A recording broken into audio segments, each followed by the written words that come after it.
with you all's permission, I'd like to walk around and kind of just show you anything specific that might be helpful that I'm seeing in your bodies. So I'll kind of say like, hey, is that okay if I come over to you? I'll try not to breathe on you. I'll try not to touch you very much, if at all.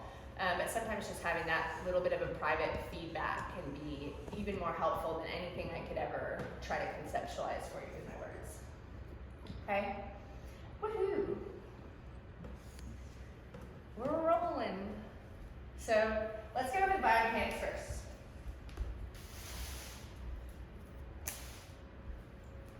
I don't know about you all, but I'm a huge note taker. So I'm just going to write some of the stuff on the board for those of you that kind of like learn a little bit from words. And where's the best place for this? Just right here?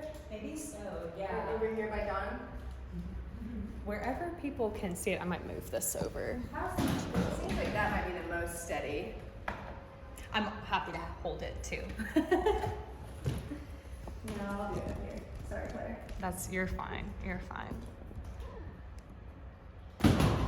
So when people break down walking, there's a lot of nuance that you can break it down into.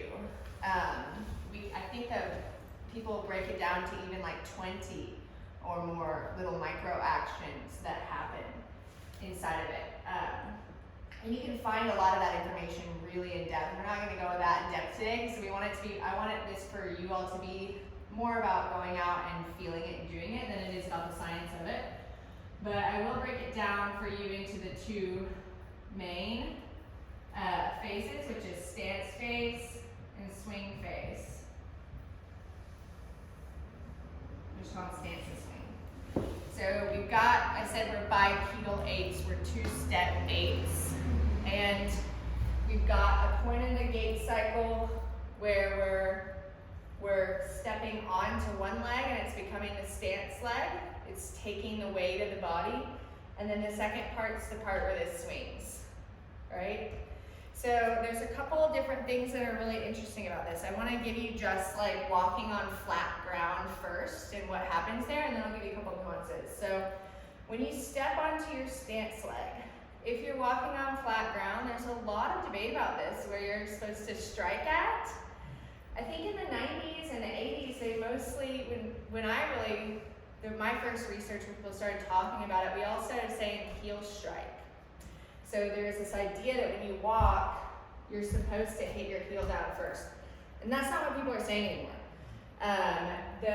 The reason that it was okay for people to strike their heel like that, or it is even okay at all, when you're walking on flat ground, is because our heels are so padded in our shoes. So if you walk barefoot, or if you walk with a minimalist shoe that doesn't have that kind of padding, what you're going to find out is that it actually really hurts to land with your heel first, and it's really clunky and loud. So when you're walking on flat ground, what I would say is, and what science is saying right now, is that you want kind of like this middle to side. So it's almost like the outer side of my heel over here is typically going to hit first, and the heel, it kind of comes down naturally with it, and the ball of the foot comes down naturally with it. So it's going to be different from person to person, but I just kind of want to point out that this on flat ground, this heel strike here, is actually really, really hard on all of your bones. It's hard on your knees, it's hard on the hip above, because it's your boniest spot. It's not bouncy. So another thing about the foot is the foot has an arch, right? And so arches are there for buoyancy. We have the arch I was talking about of our pelvis that is kind of like a jellyfish. We have the diaphragm here that we all know about. Does everyone heard of the diaphragm? So the diaphragm is also kind of like a jellyfish. It flattens and then comes up. The arch in your foot is the same. It doesn't flatten as much when you step, but the arch isn't a bony structure that is shaped like that. It's a muscular structure, just like the diaphragm here is a muscle that moves and creates the arch. This is too. So I see a lot of clients, and almost all my private clients have collapsed arches. And I'm not sure what doctors are telling people about this, but flat-footed is not like a diagnosis that you just are forever. It's just an atrophied muscular arrangement in the bottom of your foot.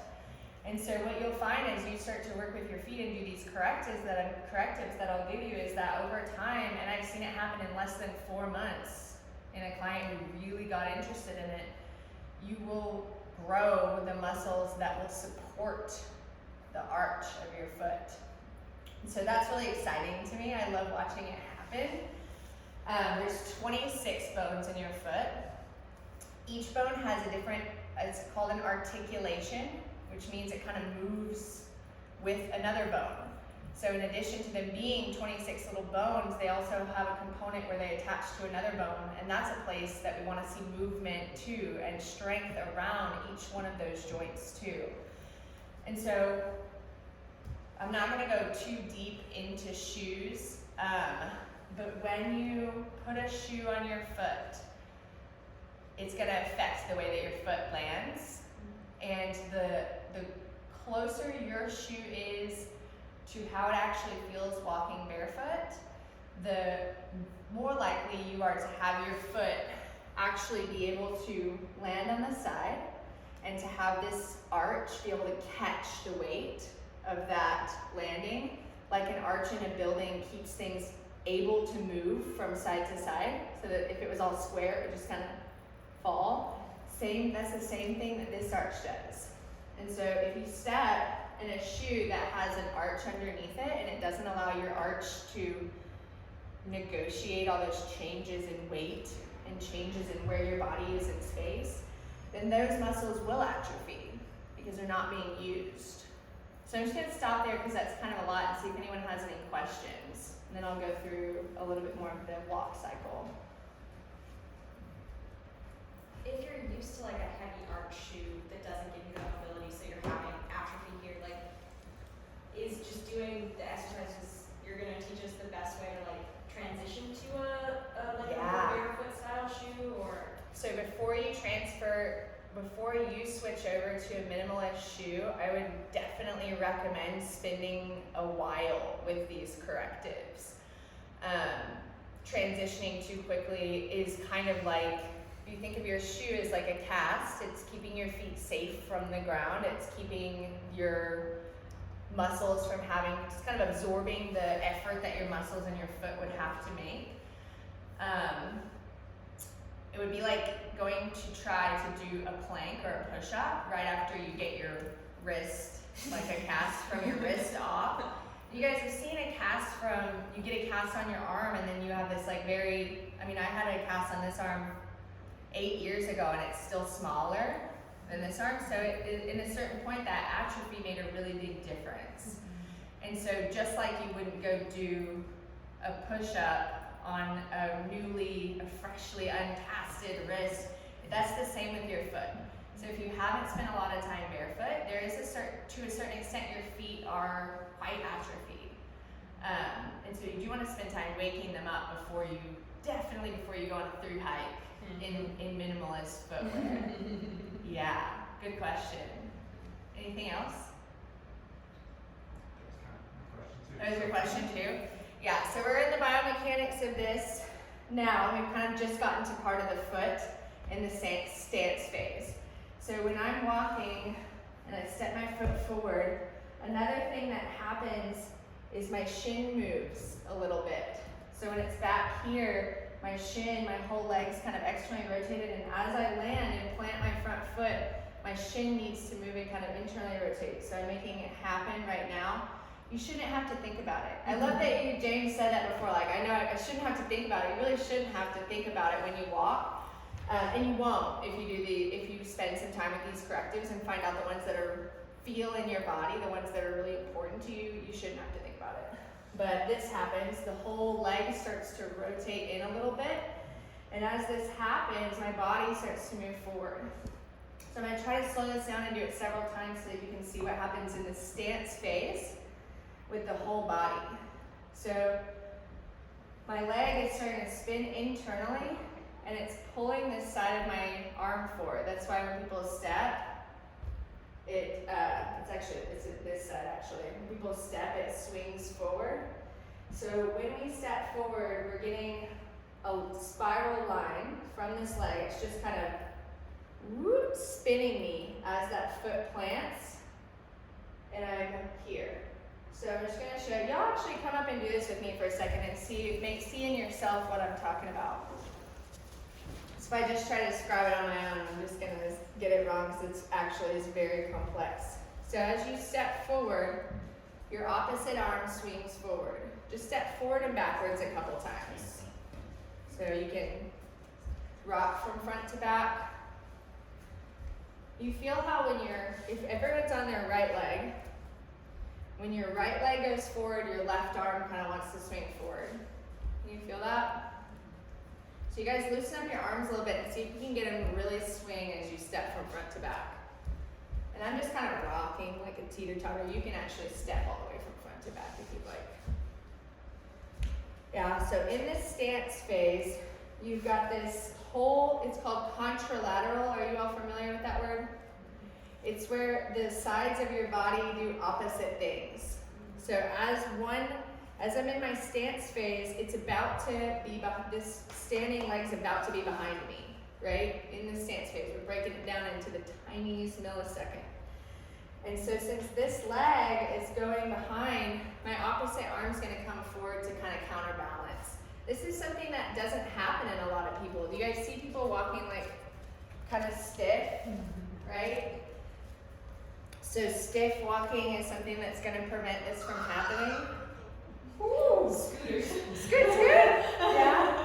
So if the left leg's our first stance leg, then that right leg is going to become the swing leg.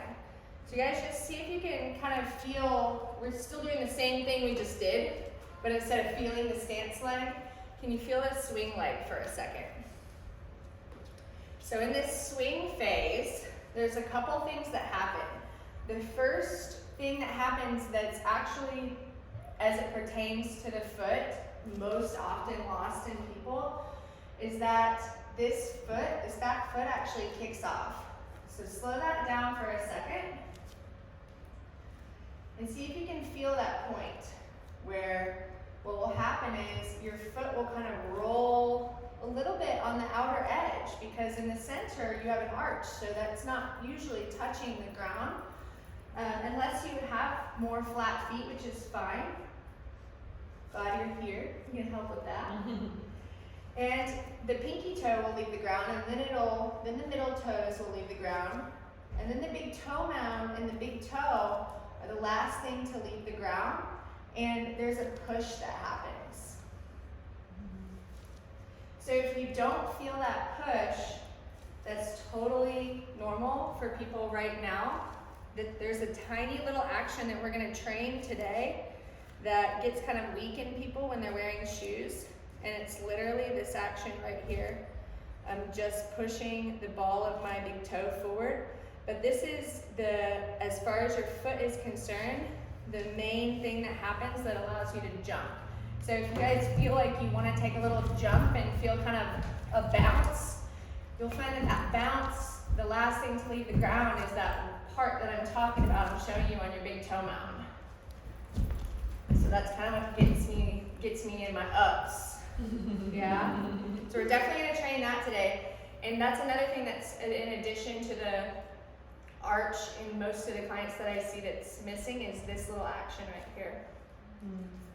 So we'll work on that. Up here in the belly and in the hips, I'm not going to go too much into exactly what the hips do here because we're going to do it all. And they basically make a whole figure eight, and they shift to one side and they shift to the other side, and one shifts up and one shifts down. So if you take a figure eight, this is the easiest way to say it, and you turn your little eights into balls, that's what your pelvis does with every step, what it should do. And it's not a big movement, right? You see, I've been known to walk sassy sometimes in my life or salsa dance. So we can kind of dramatize it in dance. So we kind of know it's this It's this figure 8 pattern that is 3D. And it goes this way, and all these ways. Most people's hips don't do that when they walk. And when I say most, I'm just talking about statistically in studies. Most people's have lost a lot of the capability.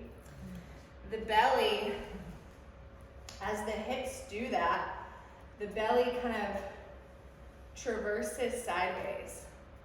So as I go forward, what I want to see in a body is that as one hip comes to be the back leg, it moves the belly back in it's called a transverse pattern, side to side would be an easier way to say it. So my belly is going to start to come back, and that's why that arm swings back, right? So as that arm swings back, my whole belly needs to be able to stretch and open. There's a twist in the ribs. The arm swings and kind of pulls it all backwards. The thing that doesn't move, the only thing that doesn't move is your head, right? Because I'm going somewhere. I got somewhere to be. My head, you guys see that? Once you look at it, the head stays still.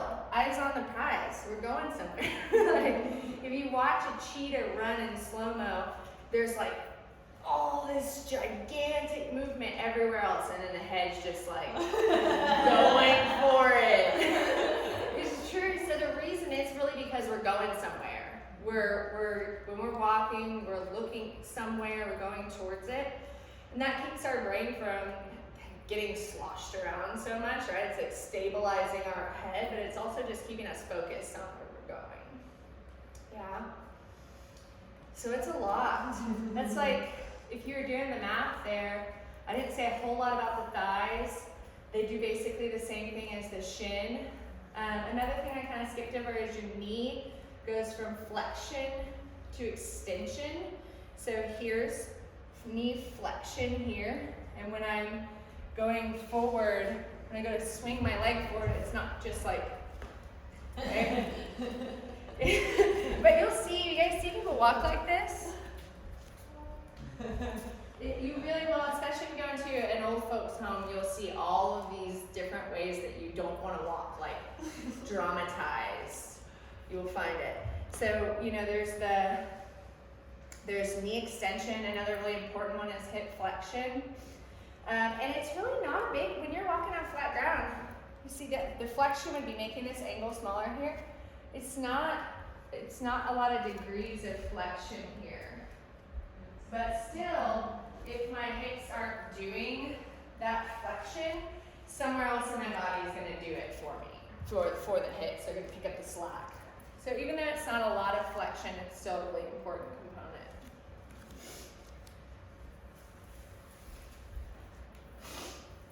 Okay. Any questions about that? That's the main biomechanics. Any like yoga poses or like movement poses that you guys love come up when you're doing any of that and be like, oh, that's why we do that. That's thinking about like standing, Tadasana, mountain pose. Yeah. Like Yeah. starting from, this is where you would start your walk. You know? Yeah, just finding a neutral in Tadasana pose is a big component of training. It's actually one of the components that I'm not going to cover today because I think we cover that really well in yoga classes. So I'm going to try to pick and choose what I think doesn't quite get covered so much. But Tadasana for sure. And maybe at the end we'll do a wall stand if we have time. Mm-hmm. What about lunge? Yeah. All the lunges and warriors, yeah. So I did touch on this briefly, but when you swing your leg back and walking, the whole thing externally rotates. Warrior 2, yeah. Same with when we're doing warrior 1. We're really training this external rotation in the back of the leg for it to be able to do that in a way that's not tugging on our low backs or anything like that.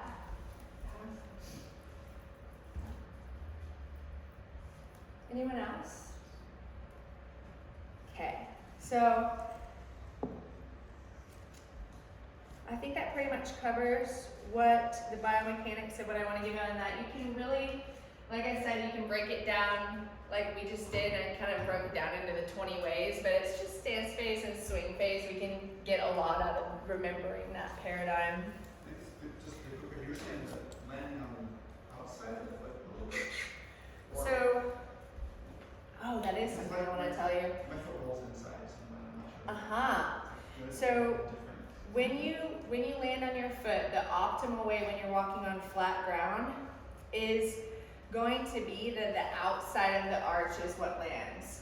So when most people walk, when a lot of different people walk for whatever reason, their shoes or how they learn to crawl or whatever it is, and I actually can't make my foot do it, but the ankle will internally rotate instead, and the knee will internally rotate, and the inner part of the foot will take the weight rather than the outer part of the foot. So that's one of the more common problems, what you're seeing in your foot there, and I see exactly what you're talking about.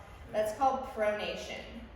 Very common. So let's go over these two terms now then. So pronation, as it pertains to when the foot lands, is going to be when your foot lands and instead of kicking off on the outsides and rolling towards the big toe, you're kind of just rolling over the arch. And your ankle, you see my ankle moving right here? Mm-hmm. So the ankle, when the foot is pronated, also goes toward the midline. And then the knee gets tugged along with the shin towards the midline. That makes all this on the outside of this leg not only too tight, but also not very strong, which you guessed it, yeah, pulls on the low back. yeah, I see you doing that. So that's one of the main problems that we'll see in the feet. And the other is supination. So that's where the bottom of the foot's trying to turn up this way.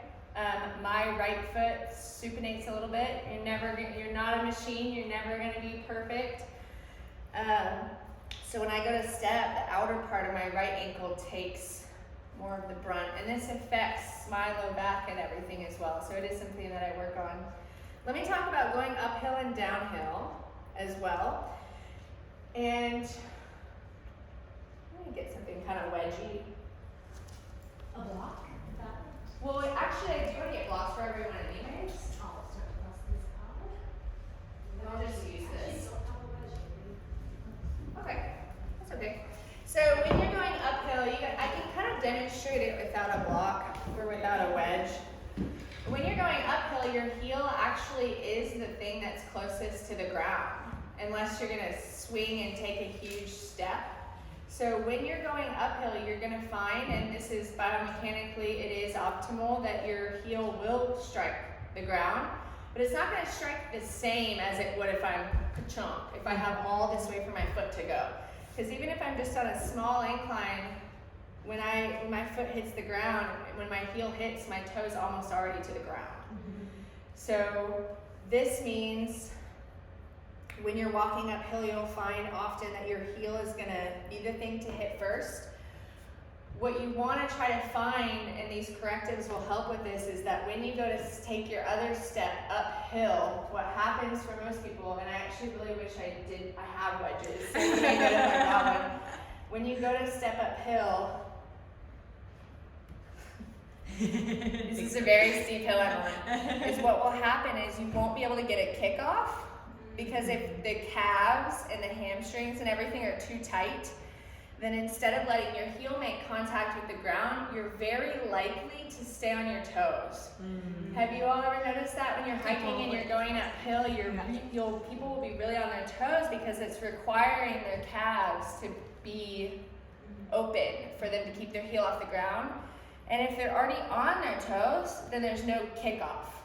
So that kickoff, it gets lost in the uphill. I'm trying to think of a way we can do this. Maybe, yeah, you try it with your bolsters. Yeah, we could build a bolster band. I think we might be able to do it. Another way I've done it is with rolled up mats. Mm-hmm. So just step onto your bolster and then try to step your foot forward and see when your heel leaves the ground. So if your heel has to leave the ground really quickly for you to step over that bolster, then your calves are a limiting factor when you're walking uphill. So I've done a lot of work in this. My calves are really open, and as I step forward, the heel just stays down. It's not a big deal. So that's how you would know. We're gonna go over what to do about that too. When you're going downhill, it's the opposite. When you're going downhill, you're actually typically gonna put the ball of your foot down first and let the heel land. And that's not gonna affect your ability to kick off, because by the time your swing leg gets forward, hopefully your whole foot will still be on the ground and you'll still be able to come up and kick off that foot. So that's kind of what I found in, some of this comes from research and some of this comes from experience, because I have to pick what research I believe is true, because there is so much research out there about this, and a lot of it's really contradicting. So the reason I was able to pick is because I've spent 7 years mostly barefoot and training my feet, and I've just observed how they want to land now, and it lines up with research that says uphill. That kind of makes sense to me too. Yeah. Flat and downhill. So when you're walking downhill, it is going to be so hard to get your heel down first. Like you literally have to be like, yeah. And same when you're walking uphill. If you're walking uphill and you're stepping on your toes, that is so much. It's going to be so hard on the top of your leg. So it comes from research, and it comes from me picking which research I decided made sense to me. Yeah. Anything else? Any other questions? Okay, so let's start with the feet. I'm gonna actually pass out several balls for both of you all. For both of you first. Several balls for all of you all.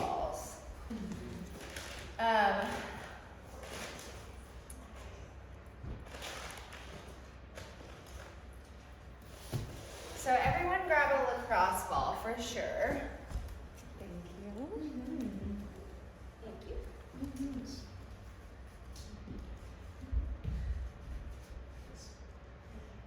And then I'm gonna give you all some other balls that I like a lot better. And I'm kind of picking, you guys can switch between these two. You all can switch as well. I don't know if you really want to. But they're just a little bit softer and they're grippy. So these are the balls that I use. They're, not as cheap as lacrosse balls and tennis balls, and that makes them less accessible for doing soft tissue with.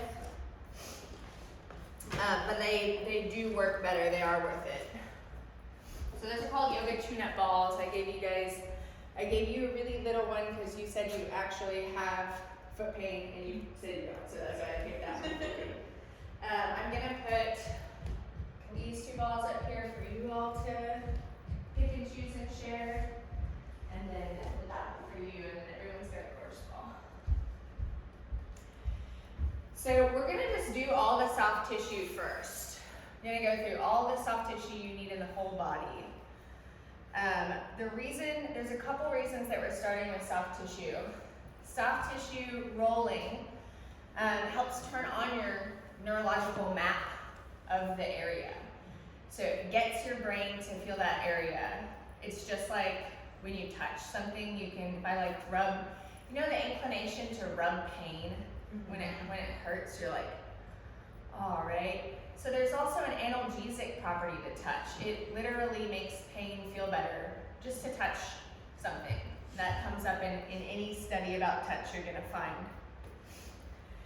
So we're gonna re-educate the brain about the area.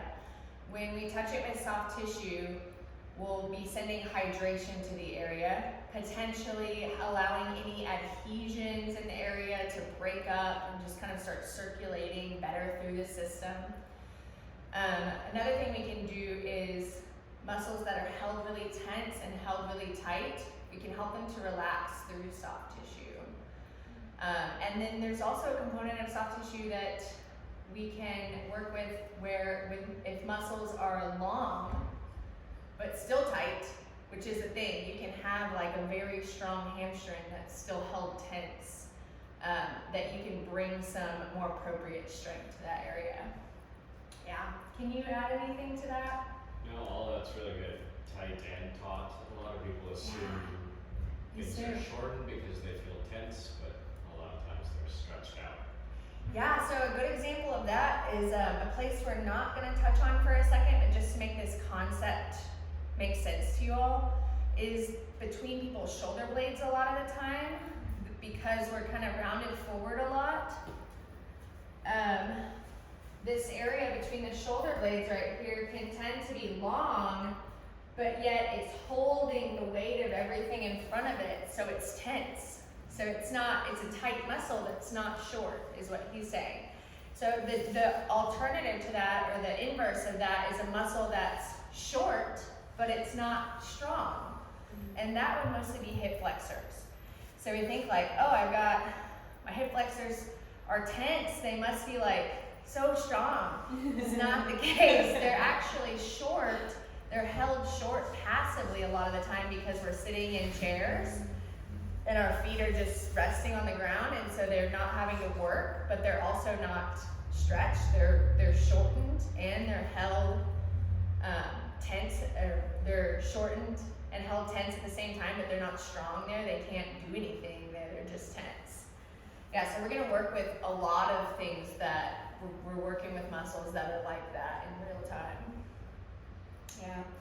One of my favorite reasons, and I think the reason that I see my clients making such big, and just yoga students like making such big strides when they start to walk, is because when you're doing this walking mechanics stuff, then with every step, instead of load and torque, and I know those are kind of sciencey words, so I'm trying to get away from it. Instead of pressure going into your joints and damaging them, they're going into your muscles where they belong. And when that's the case, you're actually getting stronger with every single step. So you're burning more calories with every step when your hip flexors are actually working with every step. You're actually lubricating your joints with every step when you're not having these little tinkering things that we're going to work with today that are instead just throwing damage into the joints. So we're going to put it back where it belongs, in the muscles and in the fascia too, really. Yeah. Cool. So everybody grab one of the softballs that I gave you. One of the softer ones. And Claire, you didn't get one. Actually, the softer little balls that I gave you, yeah. And then come up to standing. And let's just see, does anyone need to take a little break before we get started here? Are we all good? Cool. So, did you get one? Soft one. Is it in the bigger basket? I actually didn't bring it up for you to have one. I'll survive. I only have, this is the set I have of these. So I have 2 of those green ones, 2 of those blue ones, and then those bigger blue ones, I have that too. So what I'm gonna give you is every single point in the foot that matters, and it's a lot. So I wanna let you all know that there's no way that we could spend enough time in all of these spots for you to achieve every effect you wanna achieve. So I might go over a spot in 2 minutes, and you might feel like you could have stayed there for an hour. And you can go home and do that for sure. You can, and I'll point out some of the really particular ones that you should. So for the foot, usually takes me about 40 minutes to do both of my feet, but we're gonna take quite a bit less time for that because I'm hoping that you guys will just go home and be like, I love this, I'm doing it every day. So the first thing I want you to do is just put a little pressure on your arch. And let's everyone start with the right foot. So you can start to put your heel down and see first and foremost if it's possible for you to start to just put a little pressure on your arch and put the heel down. And you can roll around a little bit and just assess. And start to embody yourself. Start to relax your shoulders, start to relax your neck, and just start to be your foot for a moment. You don't have to change your breath or anything, but just notice where your breath is coming in and out. Give a second of thought to that. And then you might have found already a spot in your arch that's going to want your attention. I want you to pause there in that spot and decide about how much pressure to put.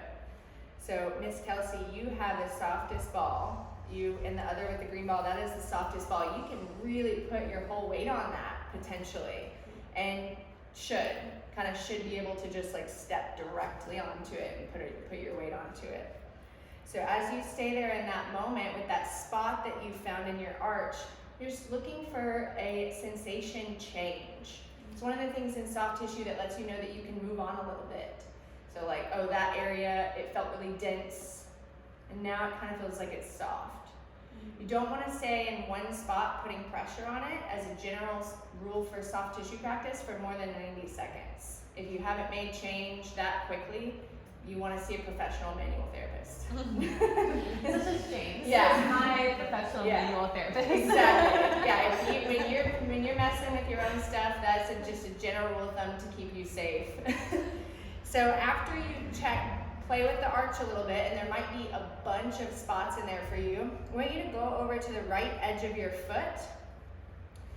And on the right edge of your foot, see if you can apply some pressure on the ball, kind of half on, half off, so that you get into this. This is the part of your foot that usually hits the ground when you walk. We just want to see if there's any real pressure or tension there. I'm going to move around so you can see me. This is a big spot for a lot of people, kind of half on, half off of that ball. Just affecting the shape of the arch there. You'll kind of feel your foot mold around it. That's what you want. Again, knowing that we could spend 90 seconds in every single one of these spots, I'm just gonna move on for you from spot to spot because there's so many in the 26 bones of the feet. The next one is right where the heel ends. There's this big bone in the back here called your calcaneus. And it kind of ends before it looks like it ends. So the tip of it actually ends about right there, even though my heel skin ends a little further. Just step on that part of the ball. And this is gonna kind of put you in your high heels a little bit, just a little bit. So the reason this is a big spot for plantar fasciitis specifically is because all of your fascial lines, except for your arm lines, connect somewhere and run out through that area. So this is a big one for if someone's having neck pain, if someone's having lateral shifting pain, it doesn't really matter. I'm gonna put them into this spot right here. And it might be really, really sensitive for you. If it's not, you're still affecting everything above and kind of helping all those lines to relax a little bit. Is everyone familiar with the word fascia? Yeah, it's the casing around our muscles that used to be cut off when they were studying anatomy, and now everyone is considering whether it's the most important part. So your fascia lines, fascia turns into tendon, turns into bone, and they kind of have paths that, there's a theory now that they take paths around the body, and so they connect from the arm to the shoulder, connecting different muscles. So that's what I mean when I say all the fascia connects right here. So after that, any questions about that? Are you just kind of relaxing your foot into it, or are you moving when you do this? For this one, if I move for this one, I'll do either a twist, and it's kind of hard to do in the beginning because it's hard for people to get their balance. But you put the weight on the ball, try to keep the ball stable, and try to twist your body above it is one thing that you could do here. And your ball won't do that, Claire. It won't catch the skin as much. I'm still feeling it go up into my hip and everything, yeah. And then another thing I'll do is I'll scrub. And by scrubbing, I mean I'll move my heel from side to side and try to keep some pressure in it. And these ones just require a little bit more balance to me. Or a wall. Or a wall. Yeah. Is there anything you'd add to that? No, that's great. Scrub and twist? Yeah. So glad I have a fascial expert here as I teach soft tissue. Okay, so after that, shift your weight into your opposite leg. And this one kind of takes a little bit of balance and coordination as well, so grab a wall if you need it. I want you to just try to roll that ball on the outer edges of your heel. So there's oftentimes people would describe it as crunchy on the outer part of the heel. They're little, I believe, little tiny fascial adhesions. There are a lot of tendons that run around the edges of your heel as well. The Achilles attaches back there in the back too. Is everyone familiar with the Achilles tendon? So while you're doing this little thing, I'll tell you, the Achilles tendon, what's so interesting about it for me is that when you run or walk very briskly, your body has this amazing thing it will do. It doesn't want to contract and relax your muscles over and over and over and over. So if your Achilles tendon is attached to your heel really well and it's mobile enough, your body will stop contracting and relaxing and just stretch your Achilles tendon and then release it so that your muscles don't have to work so hard. And it's actually really brilliant. So this is one of the mobilizations to get that to happen. Okay, up to the ball of the foot. And in the ball of the foot, there's a couple of different things we're gonna do here. The first thing I want you to do is gonna kind of feel like, I describe it as like playing the piano on each toe bone. So the toe bones, metatarsals actually go all the way down the foot. And I want you to see if you can step on the ball to where it just lifts one at a time, like you're pressing a piano key. And you'll kind of see that bone potentially through your skin as it morphs to the shape of the ball. And so what we're doing here is mobilizing those bones in relationship to one another. So that if we were to step on a rock or something, they can just absorb that impact by shifting a little bit, and that's what we want.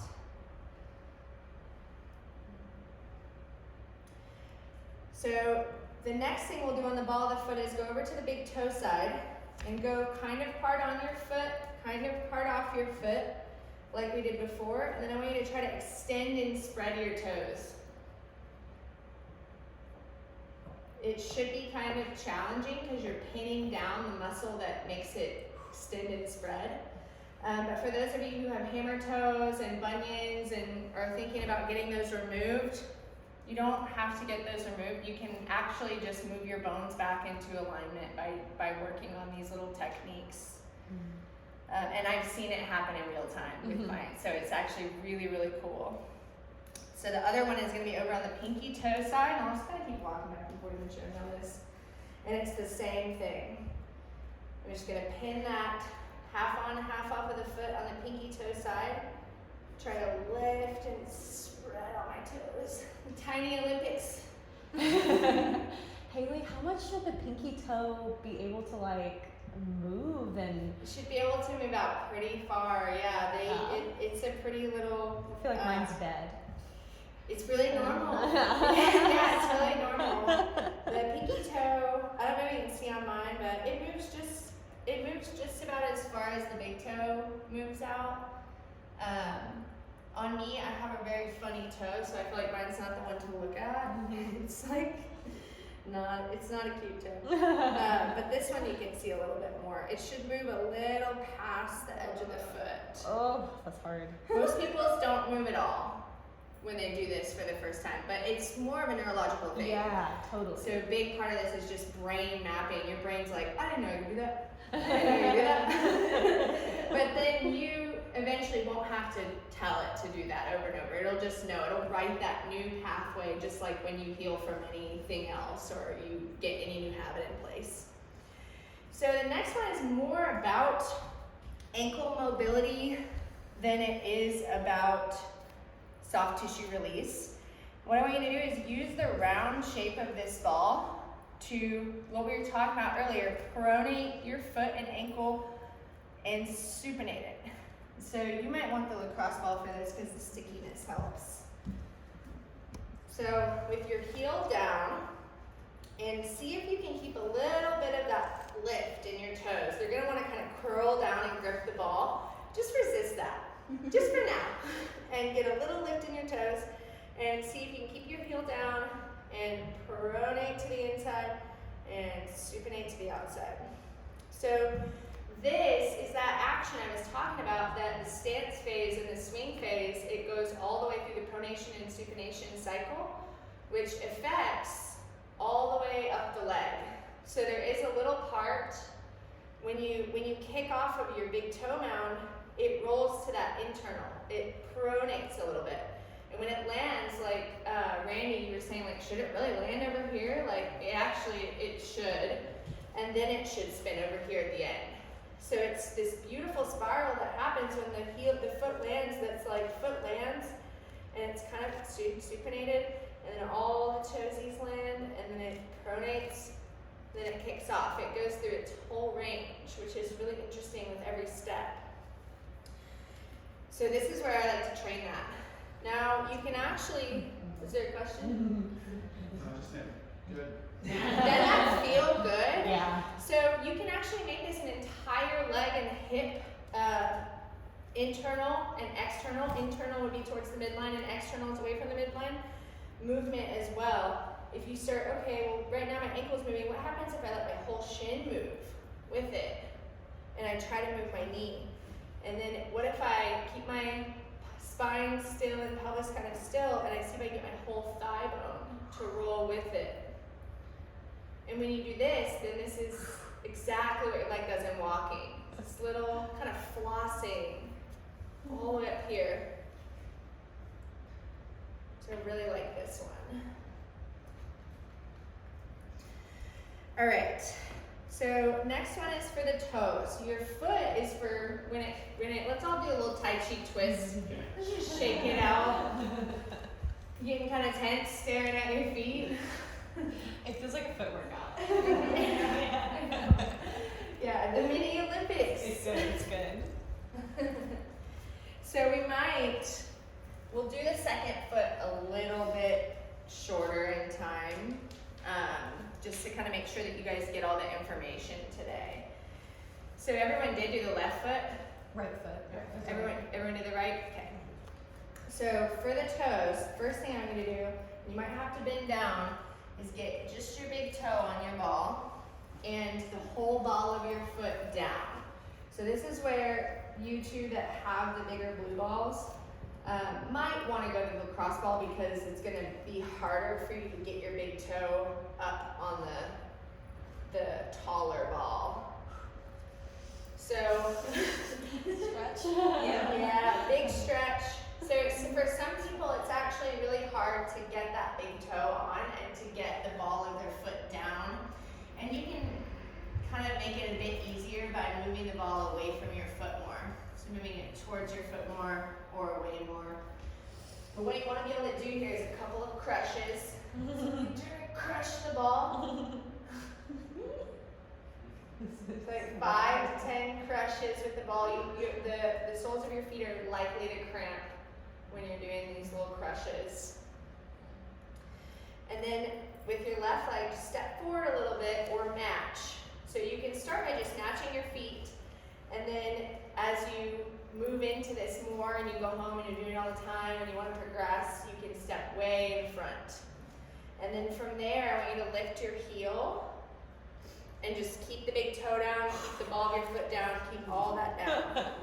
So this is that kickoff that we're talking about that's so important.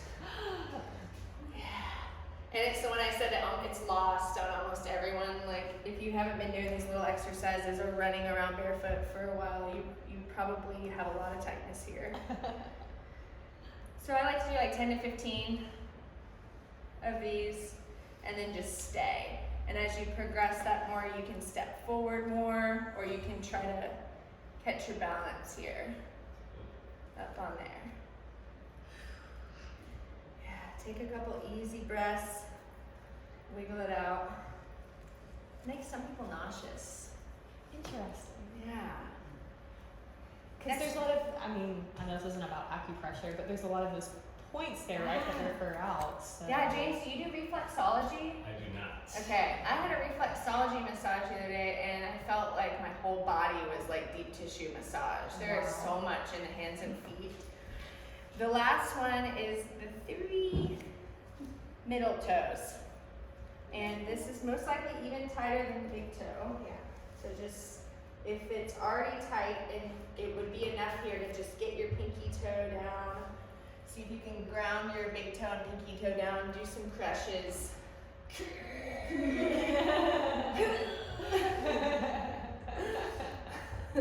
Grunting really does help. It actually puts intra-abdominal pressure in your core. It's why at the gym, Yeah, yeah. No swearing. Yeah, swearing's a big help with this one too, with the foot stuff. It alleviates the suffering markedly. Is this one, Haley, that you lift the heel up on? Yeah, and then after that you either either put the legs next to each other or swing the leg forward. And y'all just see if you can get used to keeping your arms loosey-goosey here for this whole practice. I'll just keep reminding you, and it might call to your attention that when you are thinking or when you're nervous or when you're learning that you do funny stuff with your arms and your neck. It's challenging, so every about a couple minutes or so, just take a couple swings and just release some tension there.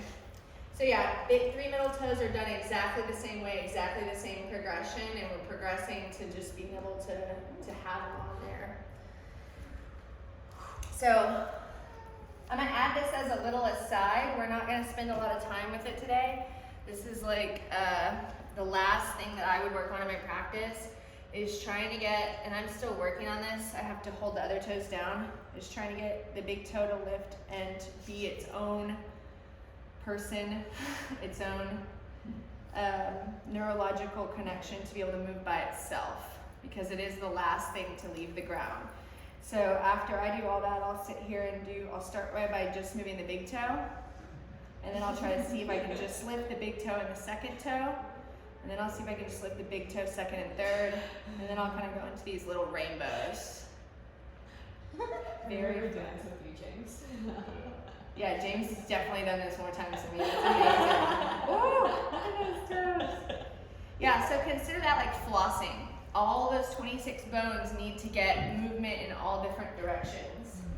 So that's the first foot. That's the whole thing. And it was right about 20 minutes, like I was saying, it usually takes that long. I hate to lengthen it, and you could really even stay longer in a lot of those spots.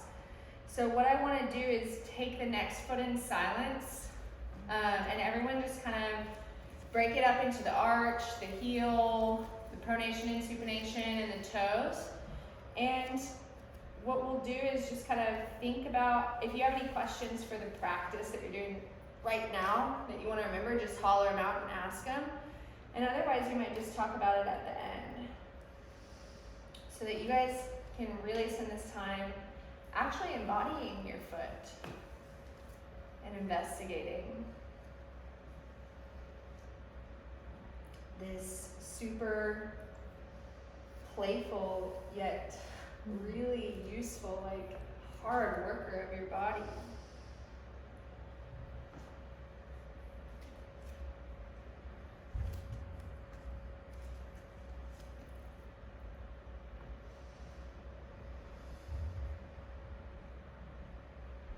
Check back in with your tension levels. Shimmy and a shake will always show you where you're at and help you release it.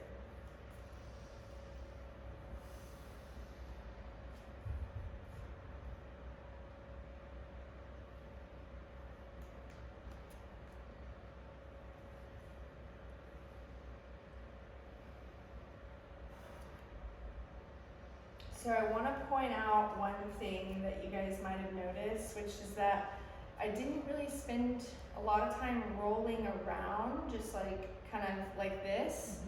And that's intentional. I'll really only do that to like say hello to the tissue. Tell it I'm there. We did it in the beginning. Once I'm done with that, I really want to go to stillness with these spots and really be with each little part in its own moment in time.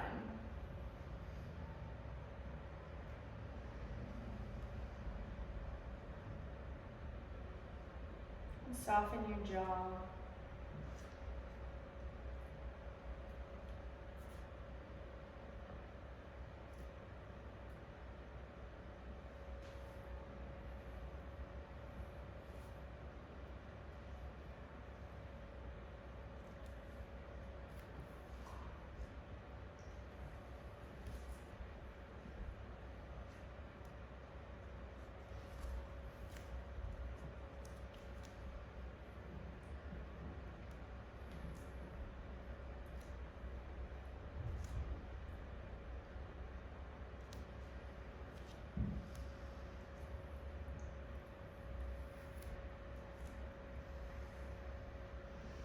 remember the weird ones where you put the ball half on, half off your foot and try to flex, try to extend and spread your toes. Like for some reason people really don't like those. They're not that fun, they're not very glamorous.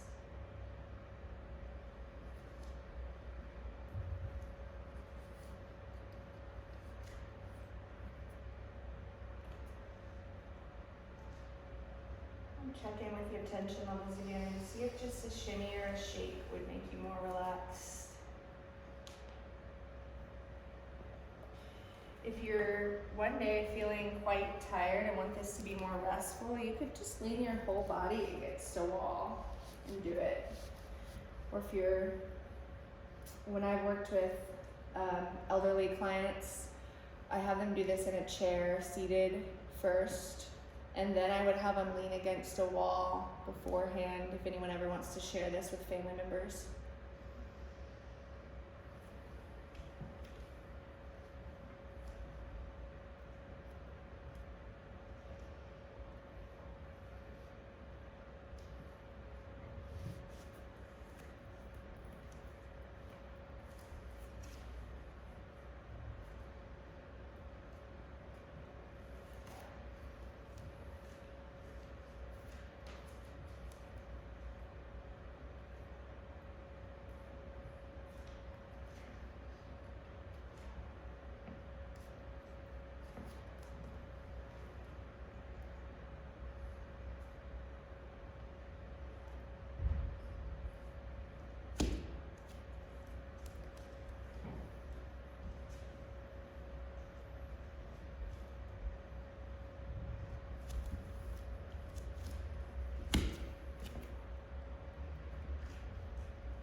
There's actually one little technique on the bottom of the foot that I didn't mention, and that is kind of gotta like turn away from the ball, and then you can touch into the side, side of your arch over here, which can hold a lot of tension as well. It's a little hard to get to, but I'll just demonstrate it for you all.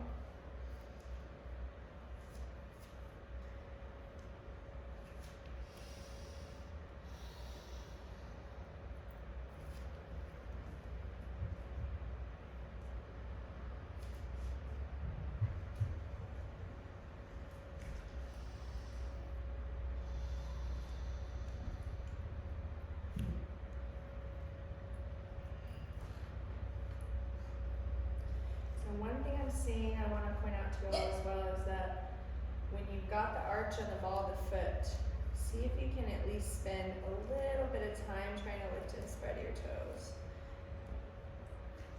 It's really common that when people are doing that, they'll just kind of let the toes curl down because it's easier. But there's a unique opportunity to train that range if, as you're rolling over the toes, you lift and spread them occasionally. Even if you don't see a spread happening, it's being trained as you do this.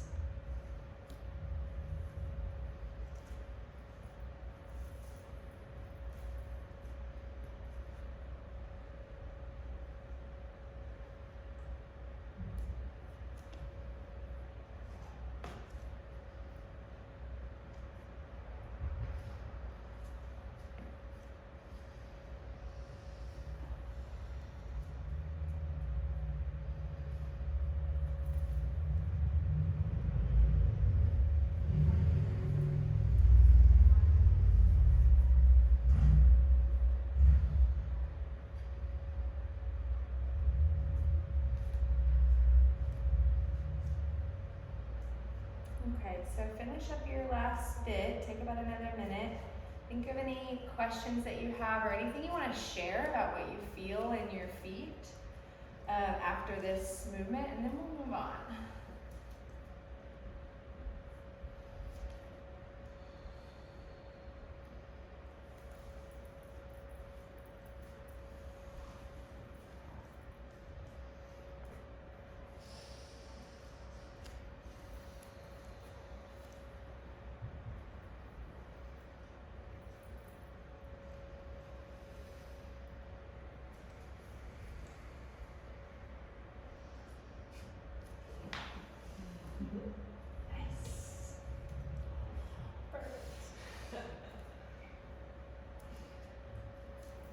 Okay.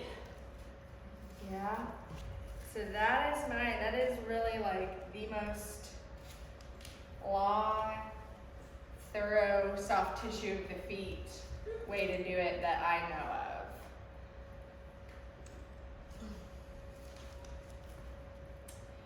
So let's go into just a little bit of movement with that. We've got these pronation and supination movements. Another thing I want to teach you about walking is that even though there's a lot of muscles that are weak that get in the way of us walking, the more profound thing that I found that gets in the way of people walking is they're too tense.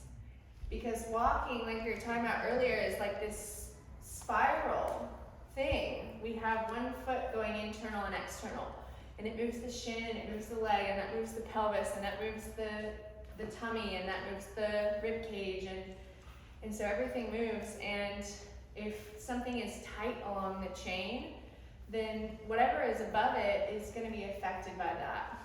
So Tai Chi twist is super close to walking. I want to show you a couple different ways to do this, and throughout this series I'm going to give you several moves that are like Tai Chi twist that basically achieve the same thing in different planes that I'll just refer to as the softeners. And it doesn't really matter to me what you do. You can just intuitively pick a softener after any activity that you're doing that is challenging, like any kind of yoga, any kind of weightlifting or anything like that. You can pick any of these softeners afterwards, especially as it pertains to walking, because you're looking for this soft spiralness. Your body can't make a spiral if your tummy's tense or if your hips are gripping. It just can't do it. So everything's got to learn to be soft really before it can get strong.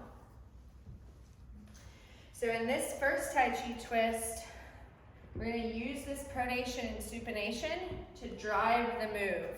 So we talked about this being pronation, this being supination. So go to the right and see if you can push from your feet and have the act of one going into pronation and one going into supination be what drives everything above. And then switch it. So in this version of Tai Chi twist, everything in my body is completely soft, and I'm just kind of doing a mental check. Are my shins soft? Yeah, they're soft. Are my legs soft? The way that I can tell is if they're able to find the spiral just by the push of my feet. And that's the same in walking. It is really mostly the push of your feet that tells everything above how to move. So this also doubles as an ankle mobility exercise.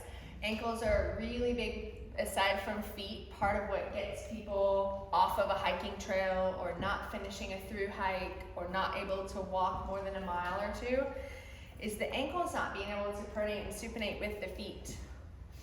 So this one little move, this Tai Chi twist exercise right here, is probably for me the most constructive way that I can have a meditation, because the movement's so soft, on what it feels like to have my feet be what pushes my body around in space.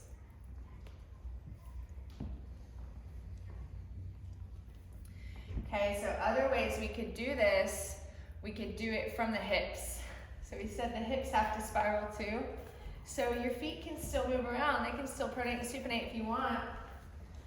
Anything can move that you want to move, but now try to get everything to soften and twist your hips and see if that can make the movement. So I really like this one because it lets me feel whether my rib cage and my belly are soft or not. So if I can make this twist and my hips and my arms don't just like flop, so they just kind of like flop over there. If they don't do that, then I know I'm sucking in, basically. Then I know I'm not letting my belly be free.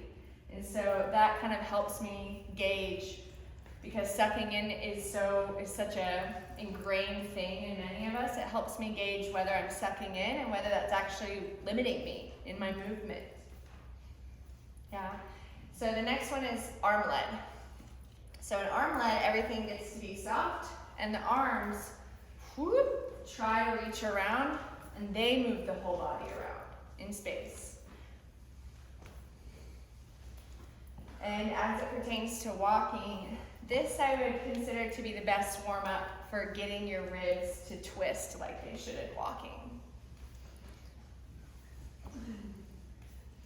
Yeah. Nice, you guys don't really do All right. So everyone feeling a little less tense after staring at your feet for a little while? Did you all feel that those, to me, they feel completely different based on which one I do. And those aren't all of the different ways to do Tai Chi twists. Those are just the ones that I really like. So, any questions? So that would be like your warm up, maybe before your hike or something. Just some Quick and dirty, if you're just gonna do one thing, I'd say that. If you're gonna do a couple of things, maybe we'll say what would be a couple of things at the end too, because that's gonna be different for all of you. And you can kind of share what felt the most important to you.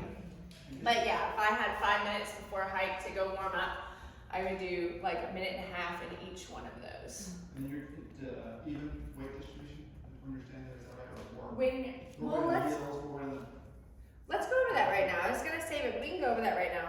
So when you're standing, because of shoe culture, what most of us think is neutral is actually pretty far forward. So let's all go over to the wall for a second and just feel that. So put your back on the wall.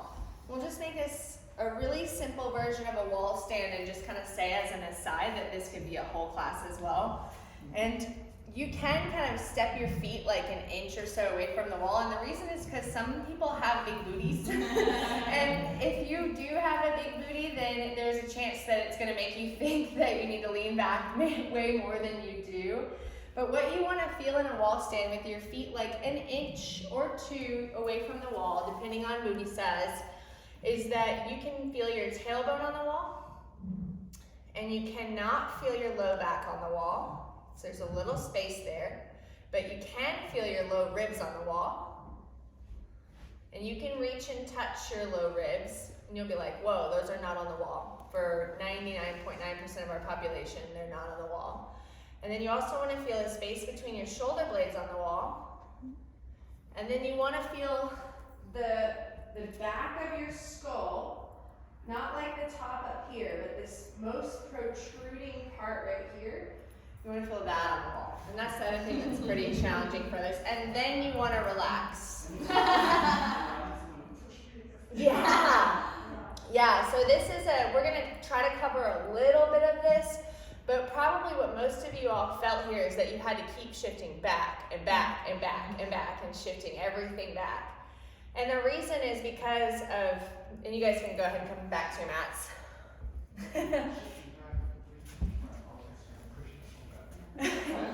Yeah, so you felt yourself pushing in your toes a little bit to push yourself back. Another component to a wall stand is if you make people lift their toes, then it's almost impossible. So you guys can go back and play with that if you want.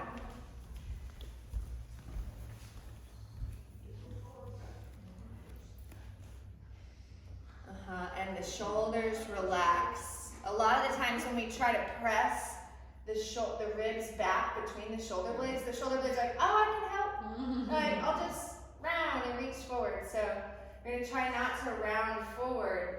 It's actually a shift backwards in the ribs. It's the best way I can describe it just quickly, but there's a lot to getting that to happen. So this is Tadasana.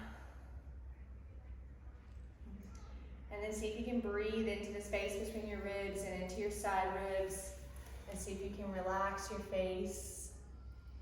And notice what muscles in the front of your body are having to activate to get your tailbone, your low ribs, between your shoulder blades and the back of your head to touch the wall. Does anyone care to share which muscles they feel working the hardest? back of my neck. Back of your neck. Leg muscles. What is it? Down here. Leg muscles. So that means you're kind of like, your legs are like, wait a second, Yeah. remember how we have to go backwards now? So for most people, in the United States because of our footwear. And some people say because of our energy, like Americans, we're really like, we're getting it. We're gonna do the damn thing. You know, so we're always forward. And that's I've heard some people talk about that energetically from Americans. We're heart forward, we're going to do it. But it's also because of our shoes. And I talked a little bit earlier about that heel in the back of our shoes. What it does is it pushes us forward a little bit. Right? If you guys go to stand up on your tippy toes and don't like really tone yourself a lot, you'll notice you're leaning forward just a little bit. So this is another note on minimalist footwear, especially if you are considering through hiking and transitioning. I would urge you not to go get a pair of minimalist footwear today and just throw away your running shoes because Haley said I didn't need to have this heel in my shoe and it's messing everything up. Do about a year of these correctives first. I ran a 10K in minimalist shoes that I'd only worn for like 6 months beforehand, and it was a disaster. And I am a yoga teacher that like has pretty strong feet, I consider. Yeah. And it was so bad. I had a similar, I didn't run, but I did a through hike that was like almost 200 miles in Vibram Five Fingers. And I had been doing barefoot for like 2 years at that point, and it messed up my knee for like a while. There were a few years I didn't see Haley wear shoes, so yeah, it's very. I've been a barefoot for a long time. She was very hardcore. Yeah. Okay. So wall stand is a good way just to work on that, but in general, when you're thinking like how should I be standing, for most of you it's going to be shift your weight back. But the reality is that what you want when you're just in standing is the weight shifted equally between the four corners of your feet and everything above to respond to that. And so what Claire and I's teacher Matt always says is that you're not going to be symmetrical until you die. I mean, you're not, because you're not a symmetrical being. You have different organs on one side.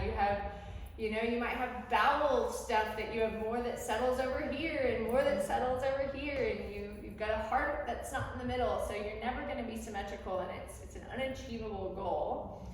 But you can nourish and get to know your asymmetries really well and work with them a little bit. So I tend to post over on this foot.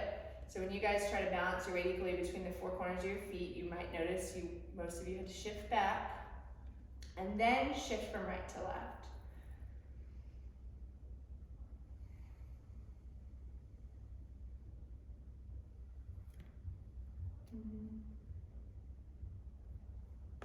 Yeah. So that's something I like to play with in line at the grocery store. So I do most of that work. And my pronate and supinate work. Let's do a little more in standing. Let's come down to seated. And I want to show you, I wish I had brought, Claire, you have just like, I got one. I want to show you how I do the soft tissue. There's two ways I do soft tissue on the shins and the top of my feet. So one of the ways is I'll want to be on bare skin, and I'll take this Coregeous ball and I'll just twist it and try to get this sliding, twisting action. And I'll do that on my shins too, because this superficial fascia, which means it's close to the surface, needs to be really slippery on the top of your ankles and the top of your feet. But there's a ton of bone there, so I don't want to take really hard balls, these soft tissue balls, and start digging into my bone with hard soft tissue balls. But some of your fascial restrictions are in your skin. Did y'all feel when you did your big toe stretches with your toes and you try to lift your heel up, how it pulled your skin? Yeah, so like 3% of your fascial, your mobility range is limited by your skin, and then you have sheets of fascia which are supposed to be really slippery right below that. And on the ankle, you can take this ball and go over to the side of your ankle. On the ankle, there's lots of little sheets, and they're supposed to be real slippery, and this twisting works really well for that as it pertains to your own practice. So y'all keep doing that. and I'll just kind of tell you the other thing that I do. Those little balls that you have, the yoga tune-up balls that are the special ones that I gave you, they each come with a little mesh sack, which is really cool because you can use it as a double ball. They sell double lacrosse balls, but what I have found is that lacrosse balls are too hard for most people for most soft tissue things. So that's why I use those little yoga tune-up balls enough that I'm not trying to sell them to you, but I became an affiliate. I'm tired of selling their balls. So if you buy them, please use my link. I get like $3. So far I have made $16. But I'll put them in their little mesh sack that they come in, which is cool because the grippiness is still there.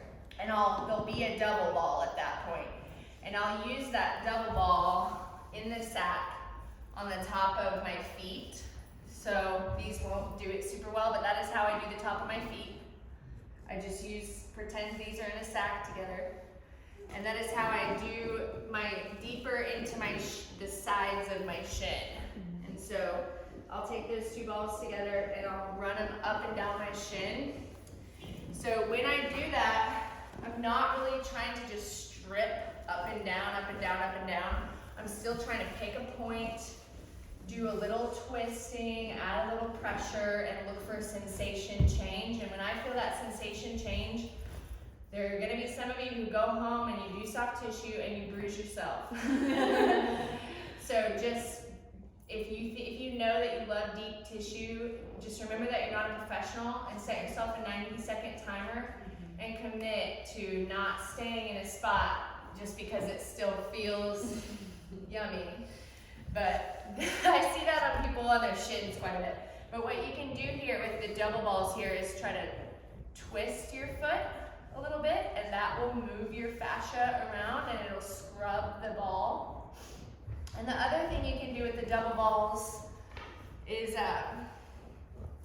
you can wave your leg from side to side. So that's another way to scrub each little spot. It's just a little bit deeper. Yeah? So let's move on to calves. You can't skip calves because almost everyone in our culture has tight calves because of the shoes. So just a little quick anatomy lesson. Muscles are made up of cells that are contractile units. So when a muscle contracts, there's no half on, half off. It's just that cell contracts and releases. There's no partial contract. And so when a muscle is held tense all the time, it will cannibalize those cells so that it is just shorter, so that it doesn't have to be tense all the time. It'll just eat them.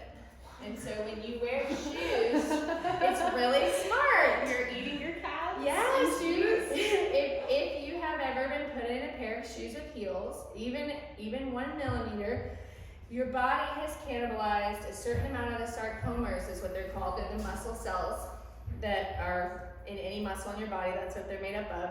It has cannibalized some of those lengthwise because it does not want to be contracted for 8 hours a day for 55 years.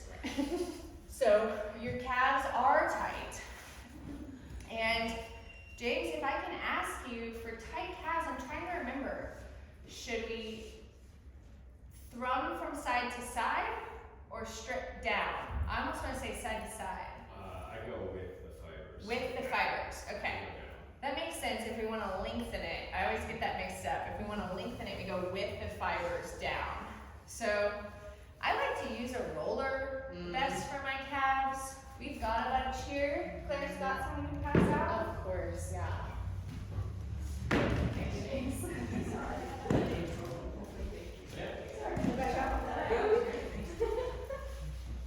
If you tend to have low back pain or your hips are if your hips are tight, just grab your bolster or another roller and sit up on there. And the calves is a really long muscle, and on long muscles, people tend to kind of just want to roll up and down the whole time. But just like with the foot and everything else we're going to talk about, make sure that you use that to assess and then spend a little time in one spot, and you can still make a little micro scrub. So I found a little spot. You've got several muscles that run here long-wise along one another, all different ones, and they're all gonna have a different tension level. So depending on whether I put my weight sideways like this, or if I put it straight down, or if I come over here, I'm not only gonna hit a different entire muscle, I'm gonna hit a whole nother orientation to it. So add a little bit of ankle movement in this. Another little soft tissue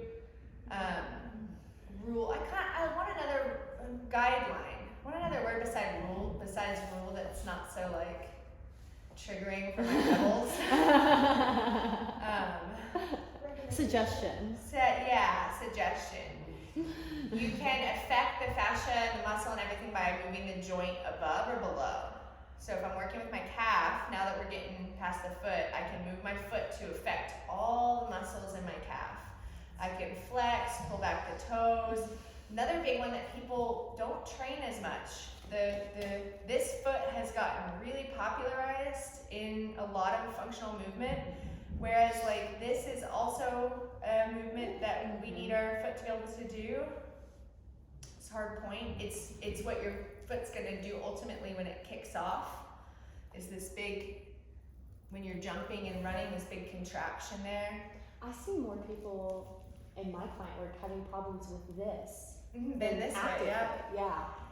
Yeah. I personally trained a dysfunction in one of my long-term students by not training the toe point and working with the same person for 4 or 5 years. And then when I started trying to train the toe point with him, I realized he couldn't do it at all, but he also couldn't do it. He couldn't get his foot to do it in his brain. So he also switched calves. Is everyone's calf have a lot? Yeah. So I love that I get to teach so much soft tissue and walking, and the reason I find it so important is because you have to be soft to walk, and you have to. It's more feminine movement. It's a flowing movement. It's a movement where you kind of just receive. Most of your body is receiving the kickoff inertia from your foot. Whereas, if we were going to train you to lift a car off your infant, we would not be doing this much softening. Or if we're going to teach you to be a gymnast even, or something like that. But for walking, it's more about letting go than anything else. Okay. So Claire might want to skip this one, but we're going to go up to the famous or infamous quad to hip flexor complex. So there's 2 ways that I do this. One is with a foam roller and the other is with a ball. The ball is a lot more specific. It's like the difference between James using his forearm on us to roll across something versus him like jamming his thumb underneath your shoulder blade or something. Good thumb. Get it in there. So we can do both, and the way that you want to decide how literal balls to the walls you want to go is, can you relax your face? Can you breathe? Do you feel terrified? This is real stuff. Do you feel angry? This is real stuff. If you feel overwhelmingly tight, tense, angry, overwhelmed, you are going too far in your soft tissue. And there are people, I'm one of them, who like to go too far. So I find it kind of important. With your foam roller on your hip flexor, the hip flexor, there's a group of them, but we'll just call it the hip flexor for now, is this little pocket of tissue right here between your belly and your leg that I can put my finger into, and I feel it get smaller in an angle. So I want to put the foam roller right there. And then I like to come down to my forearms. You might be more comfortable on your arms. You might be more comfortable lying on your belly. Especially if you're having trouble relaxing, or you know that you tend to have trouble relaxing, lie down on your belly. Maybe grab your bolster, put your head on your bolster or your block. can get some breath down there. So we're getting into the territory that you can actually feel breath come into.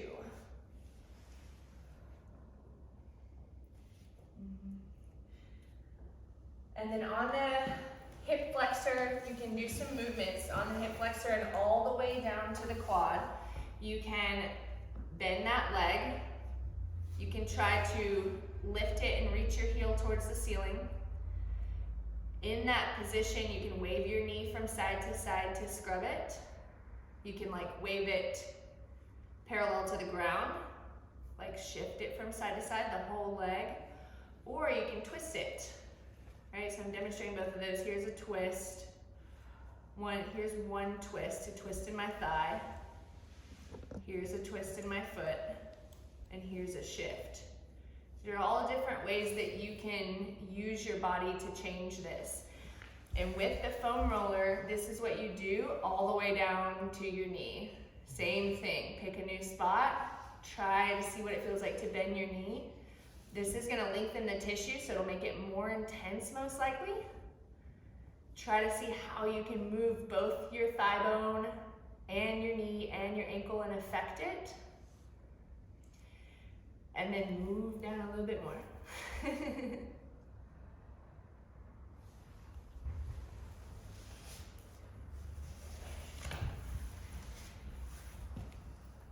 So this is one of those that I've seen people be able to spend like 30 minutes per. Today, we're gonna switch to the next one now, even though I can tell by what you guys are up to that you're not ready. So the quads are aptly called the quads because there's 4 of them, and you can affect all of them by shifting and twisting your leg from side to side, at least to a certain degree.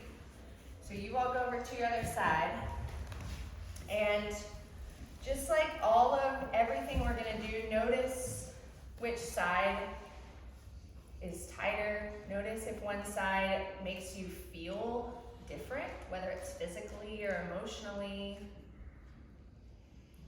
And then keep adding support, keep making it easier and easier. If you get on this tissue and you're like grunting and it really hurts, you can go to this soft ball. You can go to this big squishy ball and do it. And I'd say if you're, some people like to do soft tissue when they're sick. It's like, I wanna get a movement practice in, but I'm sick. I would not go any harder than this ball if you're sick and you feel very inclined to go do a soft tissue practice. Release your jaw, your brow, let all that just kind of melt into your gooey fascia.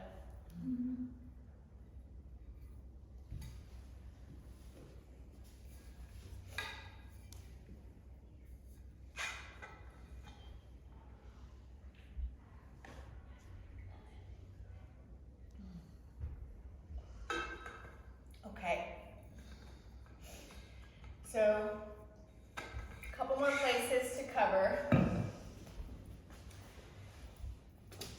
I want to show you my favorite weight that's a good just sweep of all the glute muscles. We gotta talk about the glute muscles because what they do is the main kick, that kickoff that you do with your big toe. What it's doing is activating your glutes, and your glutes are what push and drive that swing forward. So they're really important in your kickoff and to make sure that you're not just kind of falling and coming down with every step. So I typically will do this with the double balls, but I'm going to demonstrate it with the foam roller for ease of using tools that more people have. So what people usually do with their glutes is they kind of just, bless you, it's the cutest sneeze of all time. It's so great. So I see people kind of just sit on the foam roller like this and it doesn't really do much.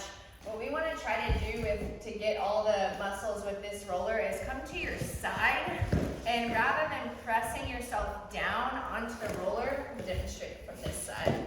Which way would I turn? I would turn with my butt towards you. Why is this hurting my brain? So I would turn with my glutes down on this roller, I'm gonna try to squish them towards my tailbone, which means I'm kind of like falling off the roller to the side this way, going colossally slow. I'm going like 5 times the amount of speed I would normally go.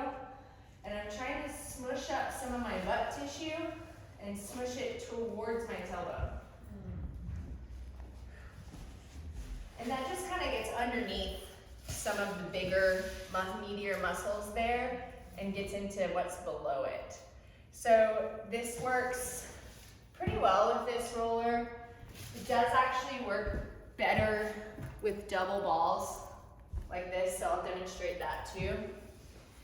Be the same thing. I could change them to some different directions. If these were connected in my toe, I could put them kind of more squishing down or squishing totally to the side or squishing more up. So I'm gonna put them here and then just try to get the meat to all push towards the tailbone and stay as relaxed as possible. So you all are welcome to try that too if you want to try it too with cross balls. But for now, go ahead and switch over to the other side.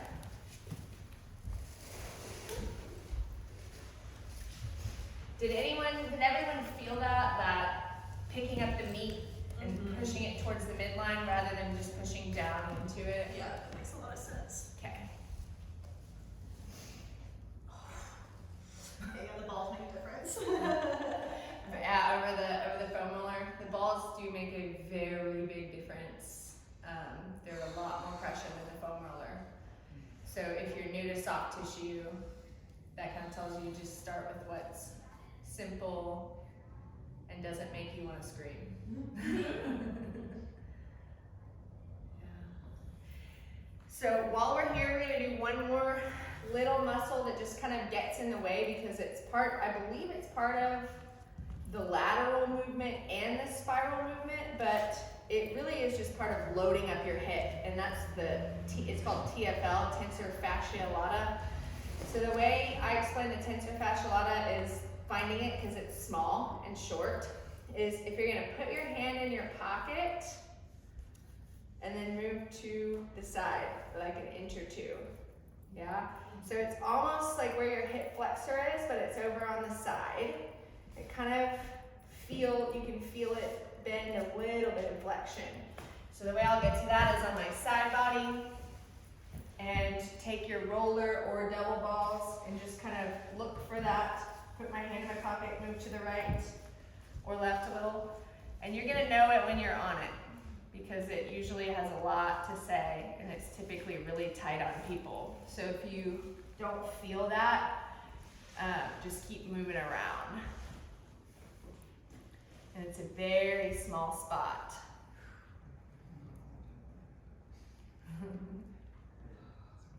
Yeah. So just try to stay in stillness there, or you can do a little of that scrubbing, and that would be just a tiny rock from front to back, or if you could imagine that your leg was like a greasy pan, just gonna get after it. Now see if you can send some breath down into that space too. And add whatever kind of softness you have access to. There's gonna be a little tension here from the effort that you're making on your side, but overall you should be able to get at least a little soft. And we're not getting on to the IT involved here, right? It's not very No, so from what although we could really roll out the entire body for walking here, I actually don't roll out IT bands at all in my practice. I'll roll out next to them, underneath them, in the front or the back. Are y'all all familiar with what the IT band is? No? Okay. It's this big honkin' Can it like hold up a car or something? that can hold, I was about to say that they took a cadaver IT band out and it was able to hold up a Volkswagen. So they're not supposed to be soft like the rest of you, so there's really not a lot you're gonna get out of rolling them out. Okay. So we're gonna do 2 more spots of soft tissue, just kind of knowing that like, I've given you these little parameters. Don't do it if it hurts. Don't put hard balls on your bones. Try to soften as much as you can.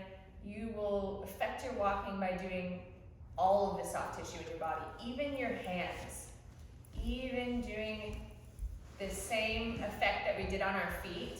You can do that whole series in your hands.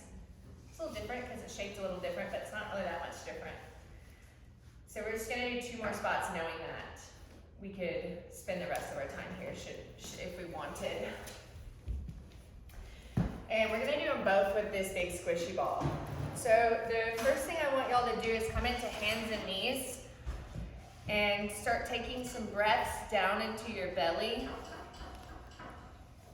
And just keep breathing down into your belly until you feel your whole belly relax and like totally hang down, like mine is here. So I'm just trying to get my belly so soft, so relaxed that there's nothing holding it up at all. And this can be kind of emotional for people to have to feel the belly soften for some reason. It's a vulnerable thing to do. So I just want to acknowledge that, and if you're not able to totally get it to soften right now, that's really fine. So the belly that we want to use for walking is its base state is like this. It is not sucking in, it is not doing a crunch, it's just soft. And the steps that we take will dictate where it hardens a little at a time. But that hardness is going to be in such an intricate ripple across your every muscle in your belly that it has to be soft first.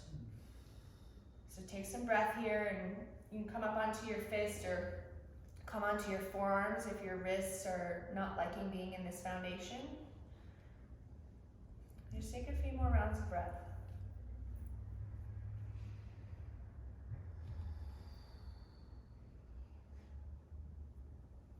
Okay. Then take that same belly, that real soft belly, and lay it on your ball.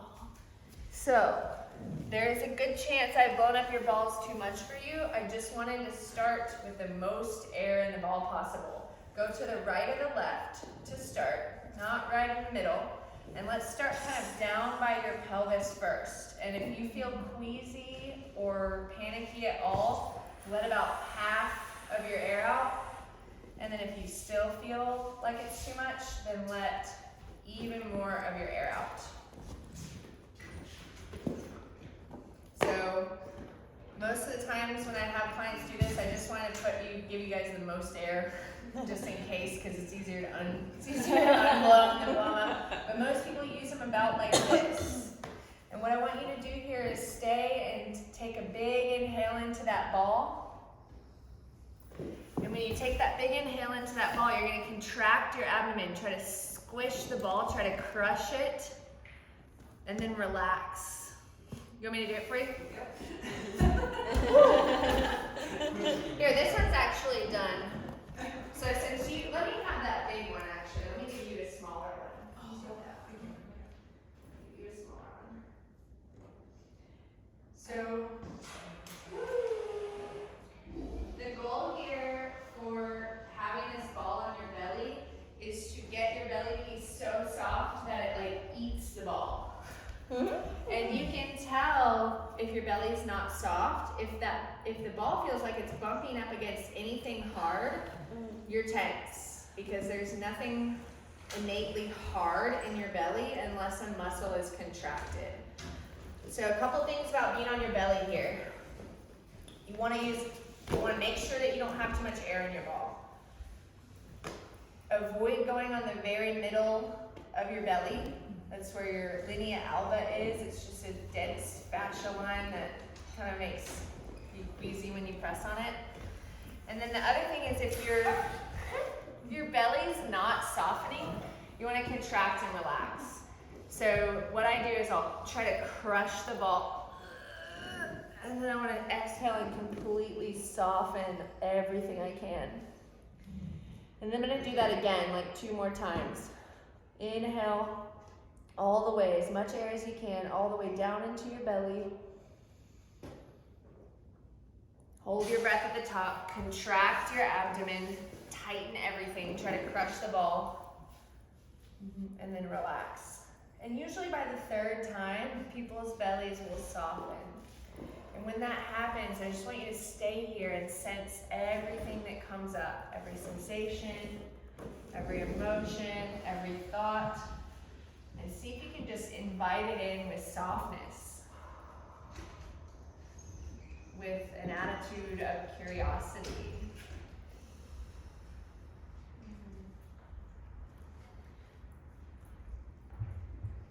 So this is another place we could spend a lot of time on. I want you all to try one spot way down in your pelvis, like where the ball is touching part of your maybe a little, feels like it's touching the pelvic bone or your pubic bone a little bit, but mostly belly tissue. So assess it first and see if you feel like you're bumping up against a wall. Then that's a good way of knowing that you might have some habits of keeping your belly tense. This is very common for people because we tense our bellies to protect ourselves. So primates we walk with our bellies forward. No other creature does this. And that makes us more vulnerable. It also makes us courageous. So sense into all of that right now. Try to contract, relax.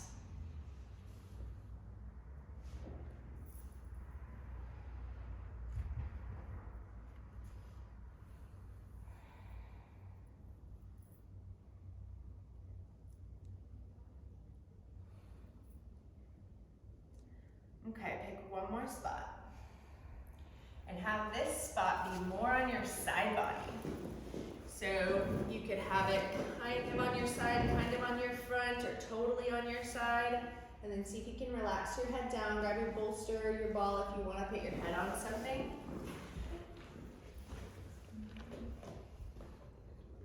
And then it's going to be the same thing, contract, relax. About 3 times will usually allow people to soften enough to really get deep down into the tissues, into all the layers of muscle that are there. And then your job is just to breathe easy and receive sensation and impressions about your experience, like emotions or thoughts.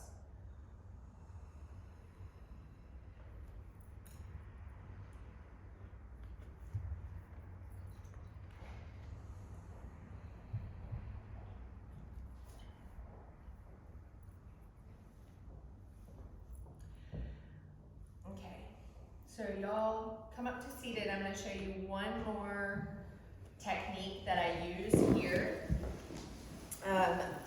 The ball on the belly is one of the most profound pieces of soft tissue I usually do for clients. People really love this. So these balls are like $7 on Amazon. Y'all have a lot of fun with them. So the other one is with the ball on the belly. You can also spin like we did on our feet. I can spin the belly and kind of twist up my belly and take a couple of breaths in that. And what that'll do is kind of pull my ribs and all the muscle lines kind of up in my neck. It'll twist them up into that little vortex I'm creating and give them some release too. So it only really works if the ball's on your skin. Last spot for soft tissue that we're gonna do today is the lats. Y'all might like the roller for this, or you might like the ball for it. If you've never done soft tissue before, go for the ball over the roller. The lats they actually connect over here on your arm, but for the most part, they're your side ribs. They cover your ribs right here. They kind of come up in through the armpit and connect right here. So that's the territory. You'll be on your side. You can rock from front to back. If you're using your squishy ball and you have it on your bare skin, you can pin it and spin it like I just did when I was on the belly. And this is mostly for your arm swing. So as y'all do this, see if you can find some external rotation with the arm that you're on. So I'm gonna just demonstrate this here. I've got this area. I'm just kind of trying to sweep my arm back and forth, drawing a little figure 8 with it like it's swinging. It's in a little bit different position, but that's okay.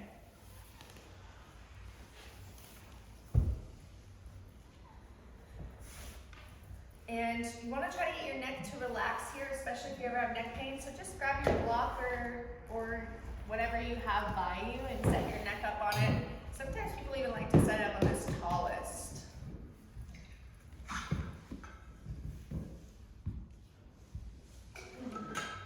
So in addition to your arm swing, another thing that we're really affecting here is breath. So I want you all to start to see if you can feel your breath going into the side of your ribs. So the soft tissue is opening the body up from the outside. The breath is opening your body up from the inside. Your breath is just as important.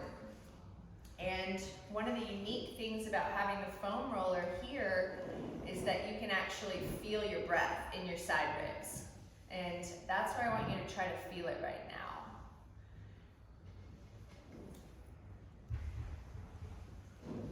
If you're not feeling your breath in your side ribs, try the ball. And that can be really helpful because you'll actually feel the ball move and breathe.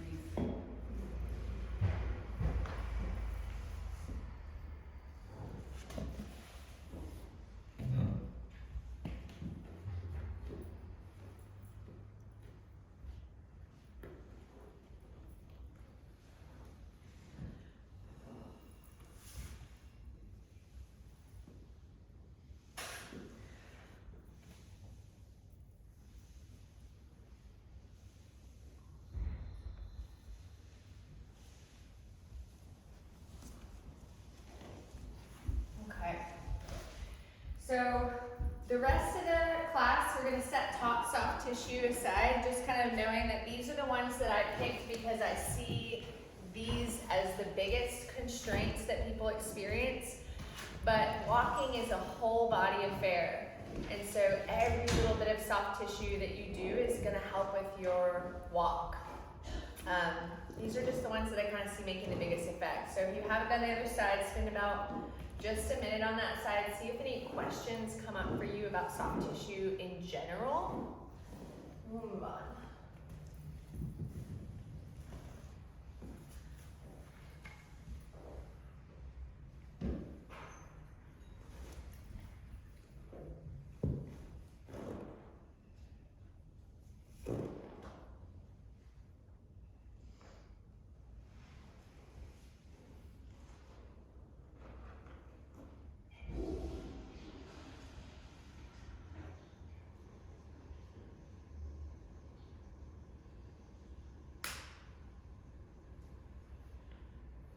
Okay. So we've got a couple of openings to do here on the ground. One of them is going to be, it's a thoracic opening. It's going to help with softening your belly and softening into this twisting that happens in your body. So I'll just come down on one side. Everybody start with your left hip on the ground, actually. Right knee's going to come to the bolster. Head can either relax down on the ground or on a block. You do want your neck to eventually be able to lay down on the ground comfortably, but if that day is not today or next year, that's totally fine. It takes quite a bit of time to get comfortable there. But have both of your palms out in front of you and have them to touch just like this. Head can relax down on whatever it needs to relax down on. And what I want you to do here is just keep your top knee on your bolster and start sweeping your arm up overhead, behind you, let it lift when it needs to lift, and come out to a T position. So you can twist into this as much as you want to. I just want you to try to leave that knee down on the bolster, and then close. So I'm demonstrating this here. I'm sweeping my arm up in the overhead position. If this doesn't feel good, you can back this down a little bit by just opening and closing like a clamshell.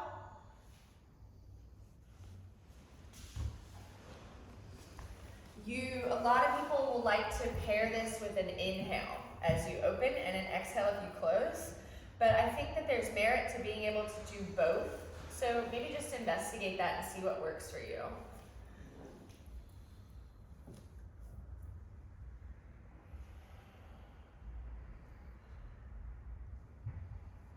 So we could have picked many, many ways to twist the ribs and work the belly into the twist as well, such as the Tai Chi twist, but I just wanted to give you all one to do on the floor that seems to really help with the lats and the front of the chest.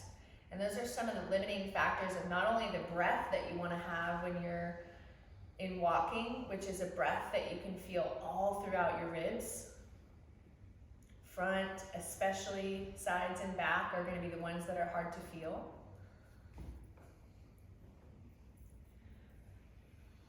So open and take a few rounds of breath and stay in that open range and feel that softness in your belly again.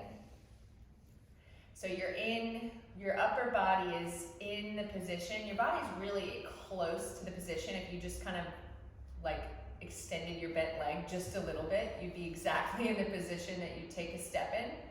Because like we said, that knee's not like super, super bent when we walk. So yeah, so just extend that leg. You are in a swing phase step. So one of the things I want you to do here is put your hand on your top hip and see if you can move that top hip away from your ribs a little bit towards your bottom foot. So this is a lateral tilt. This lateral tilt is it's part of the figure eight, that holographic, crazy figure eight that happens 3D in your hips. This is part that really gets lost, is this lateral tilt, the ability to pull the hip towards the ground away from the ribs. And it can feel really helpful to just isolate that here. Okay, you all go ahead and come to the other side.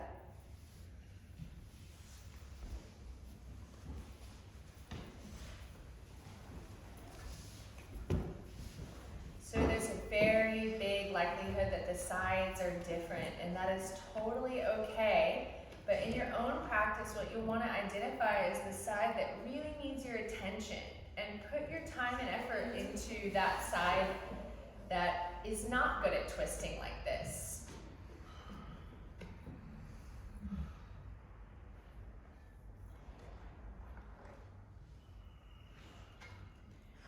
Try pairing your opening twist with an inhale or an exhale, and just see which one is easier for you and start there.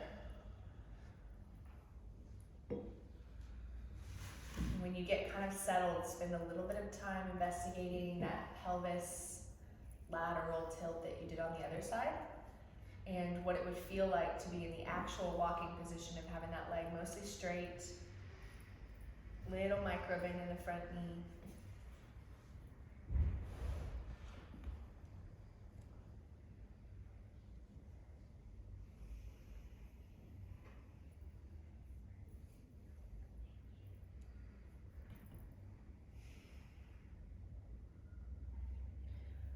Okay, just about another 30 seconds here to finish up with those lateral tilts if you haven't done them already. Sense that softness in your belly. This is such a great place to encourage your belly to stay soft and responsive in the breath of a twist.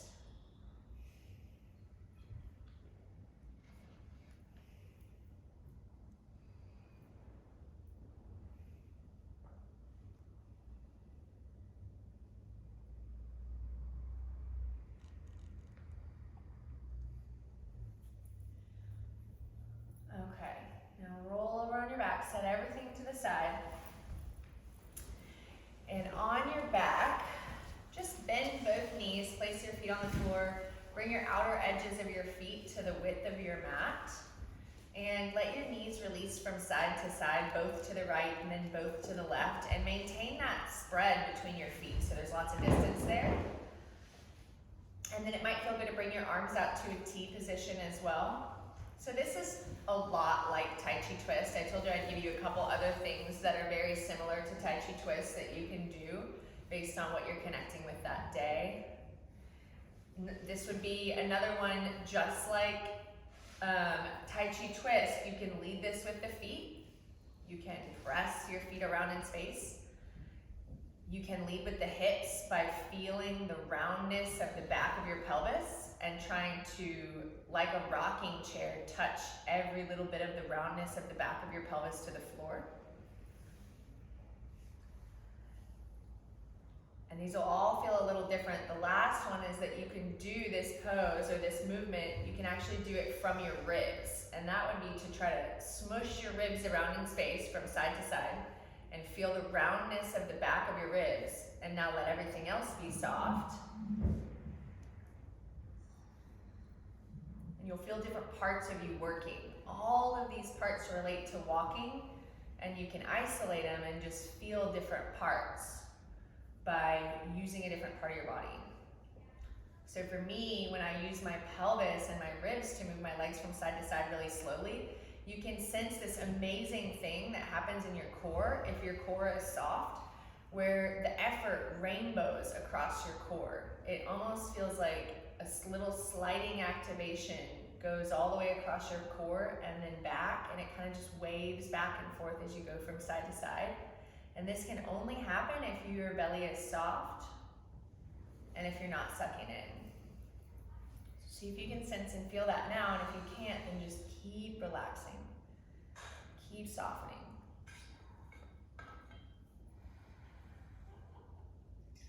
Another thing you can do is keep asking your body if it's having trouble. Hey, can you soften? Can you receive this movement? Can you receive my breath? Sometimes the body will tell you no. And that's okay too.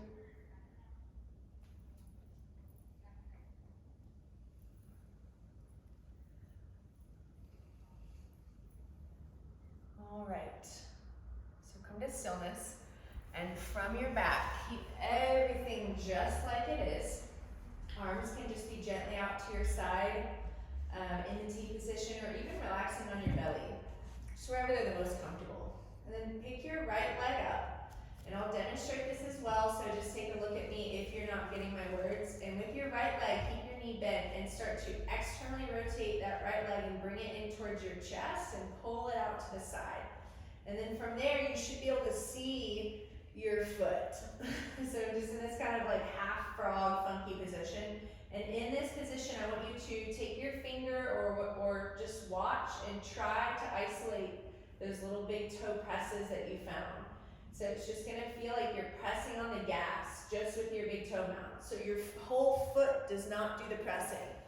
Your ankle shouldn't move at all. And I'll come back here and do this too, because I find that it really helps people to see this closer up. That I'm not sure I understand. It's just, we're trying to understand. It's here. It's just right here. And this is where I'll actually come around and touch you guys, if that's okay. Just give you a little proprioception. So should I put this away in the here? Yes. And then relax. That's it. It's small, but it's working. So that's good.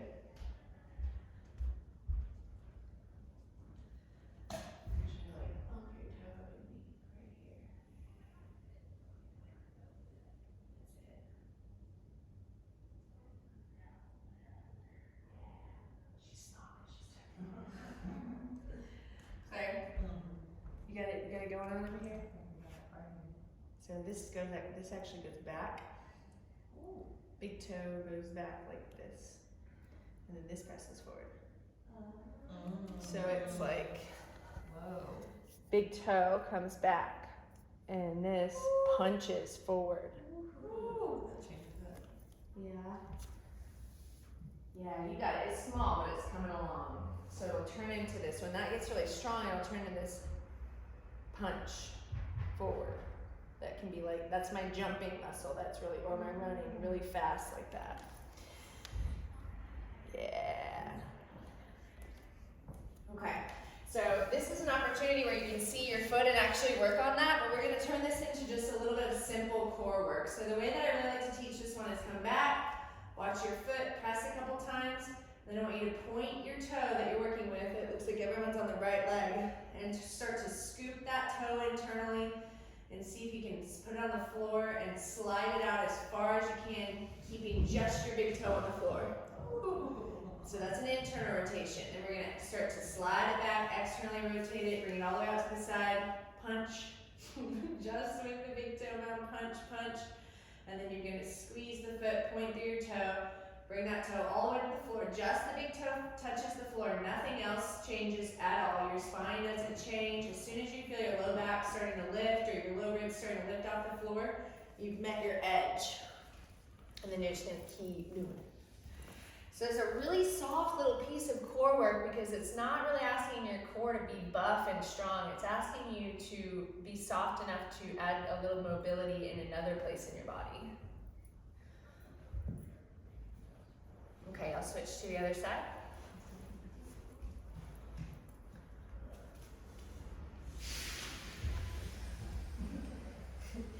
Yeah, some little cramps. So go to one of your softeners in between you can stand up in your Tai Chi twist. Any of those, this is windshield wiper, the one you learned on the floor. Any of those are available to you. I really love in windshield wiper to have a lot of distance between the feet, so that's why outer edges of the feet to the width of the mat is a decent place to gauge. James, I didn't come to you, but yours looked, I saw it from afar and it was pretty significant. It's just these toes want to curl to try to help. So other than that, you got it. And just when you're doing something this focused, keep coming back to your breath and see if you can keep it easy and slow. If it helps, you can put your hand on your belly or pelvis, and then you can have that little extra bit of sensing and feeling breath, staying in and down.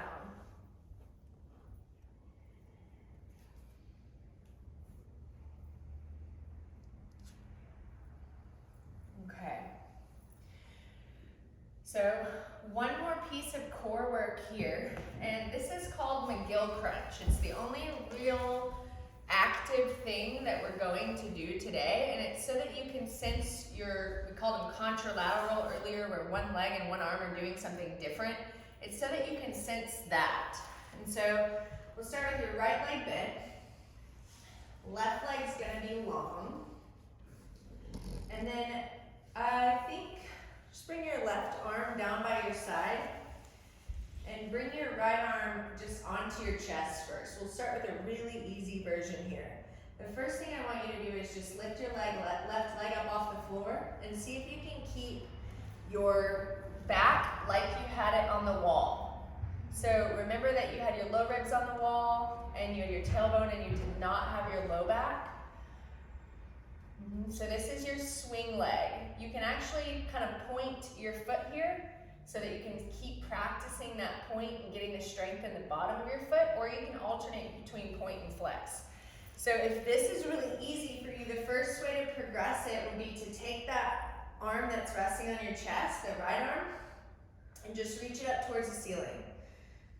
And start to, when your left leg goes down towards the floor, just start to move your right arm into the overhead position just a little. And since we're training walking here and not overhead position, you really don't have to bring it back that far. Next step, if this is really easy for you, would be to lift your head an inch off the floor. And then the next step, if that is really easy for you, would be to curl your shoulder blades up off the floor. So a lot of different variations of this. Make sure whichever one that you're choosing that you can stay soft in your face and that you can still breathe, and let that be how you decide which one you do. Because you can progress yourself forward in a really intelligent way if you gauge whether you're struggling where you're at or whether you're chilling. What was the first one before you progressed to stand up? It was just the first one before you progressed. That was just kind of practicing the swing with one arm down by your side and one arm either out to a T or resting on your chest. So this position, this move, McGill Crunch is what it's called. If you want to look it up, it's got a lot of variations. We can make it even more challenging.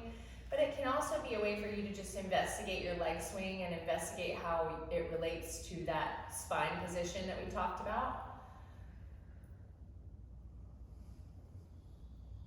Okay, switch sides. Take a little rest in between, maybe one of those windshield wipers. You can even stand up if your low low back or anything like that gets sore like this from being on the floor for a long time, you can stand up and take Tai Chi twists too.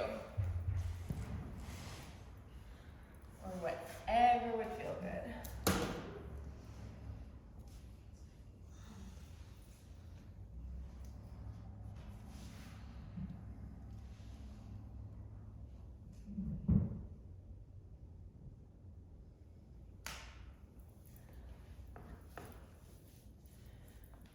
So try all the progressions that you did on the other side just to see if maybe one side is different than the other. There's a good likelihood that your belly has a side that is a little bit stronger in this contralateral, or AKA arm and leg are doing something different function.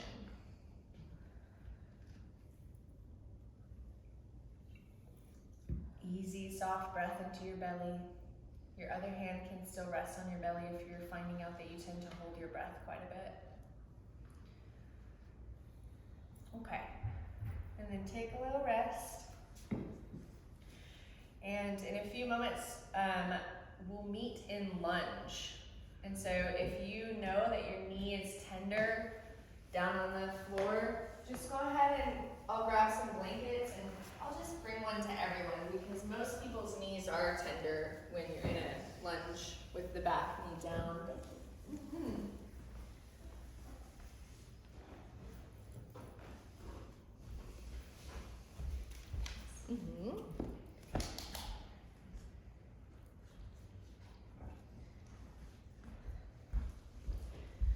Okay, so one of the things we said is like we're looking at yoga poses that are a lot like walking, was just that lunge was one of them. And the reason is because it's in this, one of the main reasons is it's in this split leg ordeal, right? We're in a 2-leg configuration in walking, and we're in a very similar one in lunge.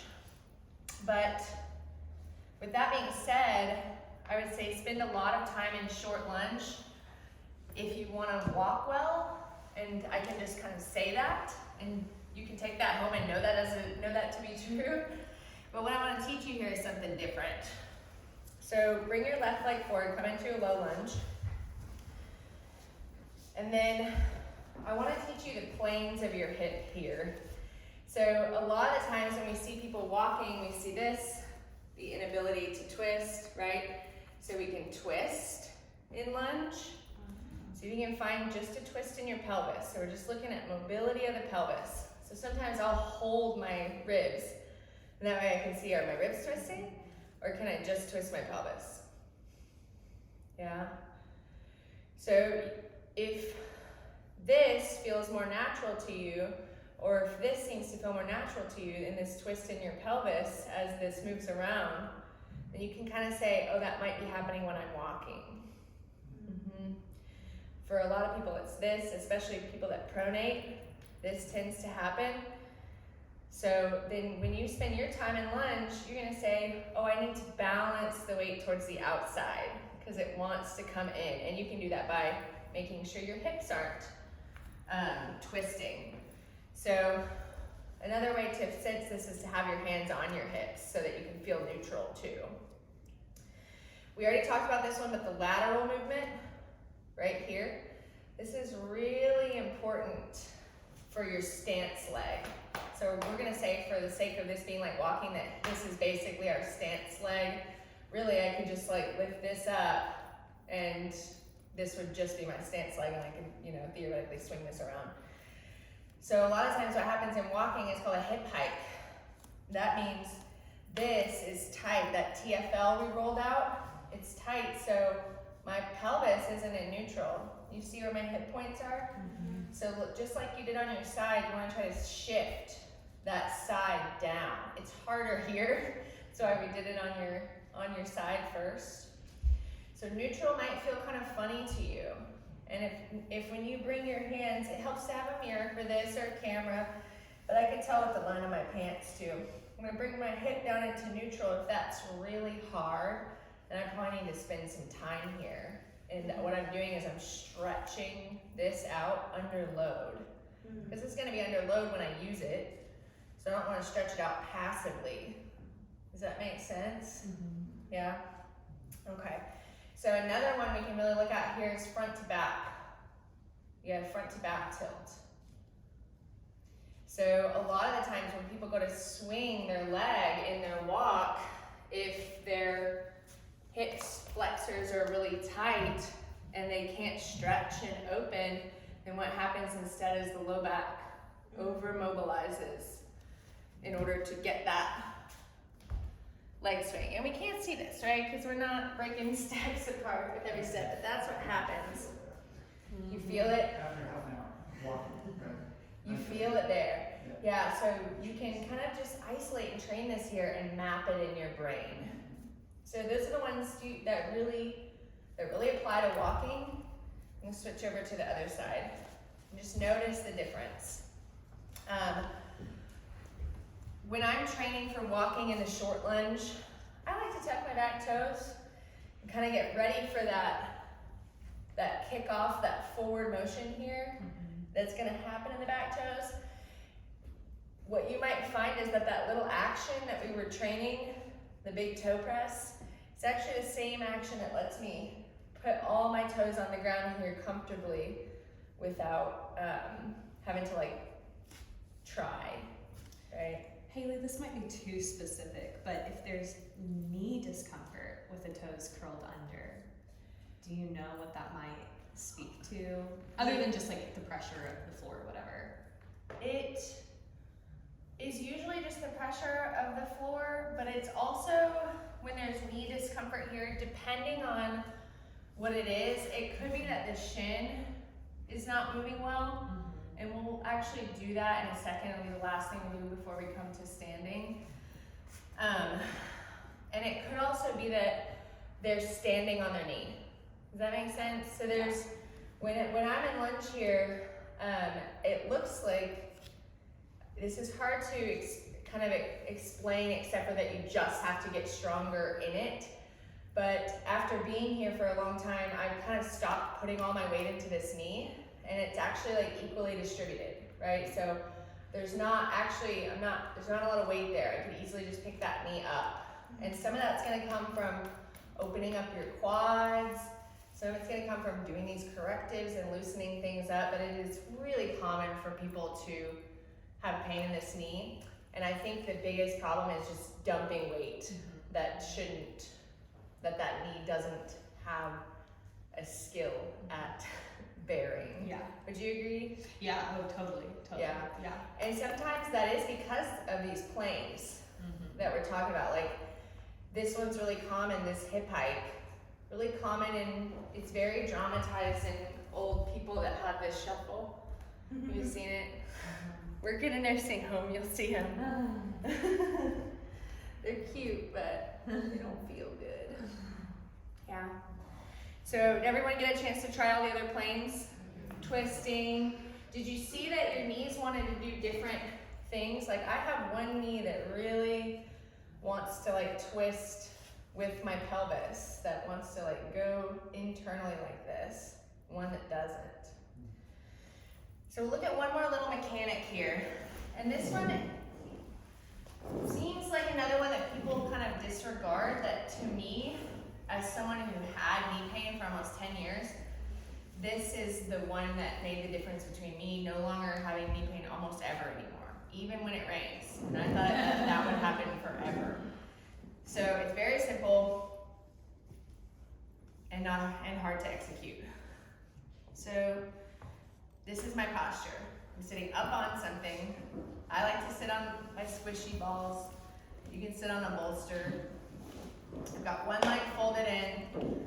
I've got one leg bent and put on the floor. And I've got my hands right here. This is also specific. Then I've got my foot kind of flexed up here. So everything is staying in stillness except for my shin. I'm going to start to rotate my shin from side to side. Now when I do this, what I'm not doing is pronating and supinating. I'm not letting my foot pronate and supinate at all. The other thing I'm not doing is changing the flex in my foot. So sometimes people want to wanna point their foot and turn it in, and then squeeze it and turn it back. I'm also actually not moving my ankle joint. See that? There's no movement in my ankle joint at all. It's just in the shin. And so you'll see your shin bone right here, especially if your pants are rolled up. You'll see the big nodule on the front of your tibia, the bone there. You'll see it moving underneath the skin from side to side. And if you have a huge muscle right here that's very tight and bigger, then that means that when you step, you're supinating. You tend to walk on the outside of your foot, and you might confirm this with your shoes. If your muscle over here is well, actually it's still this muscle. If it'll just be kind of tight further down. So if it's really tight right here, then you really want to work on your pronation. You want to try to get this action down, right? There's not a visual marker I can give you for if you're pronating. It's still this muscle, it's just kind of held differently. So did anyone find that kind of challenging? And it's confirming what I felt in this foot when rolling it. Yeah, but Yeah. what is it doing? It just has a hard time rolling inward, internal rotation on the side. It's Yeah, I see that big old muscle Oh on the yeah, outside I see right that. there. It's so It's prominent. carrying a lot of your weight. Yeah. Yeah, same for me in this leg, and then in this leg, it's not the case. It's more pronated in this leg. So same thing, I'll usually do like 15 reps of these, and I try to hold both at the end. But even just sitting here mobilizing this bone, it is a huge bone in your body that's supposed to go through almost its entire range every time you step. So if you can imagine, if this whole range is supposed to happen 10,000 times a day, and it doesn't, like I've actually never had anyone I've taught this to that their shin moved well, then everything above is having to negotiate what it needs to do differently in order to make the walk happen without this happening.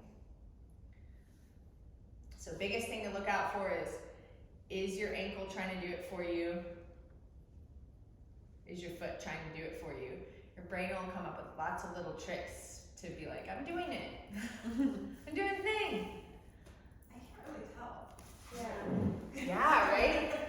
Like, am I using my ankle? I don't know. Like it only wants to go out. Yeah, mine does not want to go in at all. Actually, my brain kind of short circuits and the neurons are like, what are we firing? Yeah. What? Like, I'm sorry, we're trying to do what now? Like, yeah, what? I don't think we're supposed to do I that. guess it makes so much sense with shoes, though. If it's padding on your arches, it's gonna naturally roll you out and be harder to press in. Does I have to get rid of my cute Reeboks? What about my fashion sneakers? And for you, you're really get out of it. I already got myself out of high heels. I don't know how much farther it's gonna go. I really like my ultras.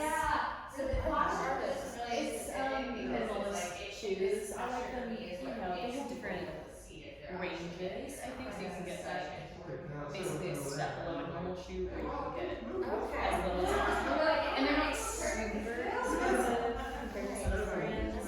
They're not like the cutest thing ever, but like for working out or walking around, hiking. Totally. Yeah. Other people probably aren't as hyper concerned about that as I am too.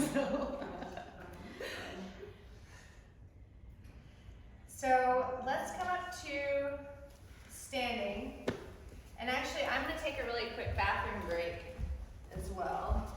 And then if anything comes up for you all before we do the rest, it's gonna kind of be like mimicking walking. So it'll be kind of fun.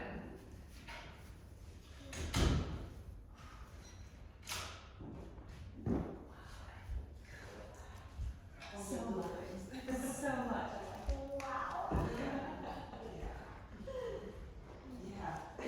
Get here, you new game plan before your next hike.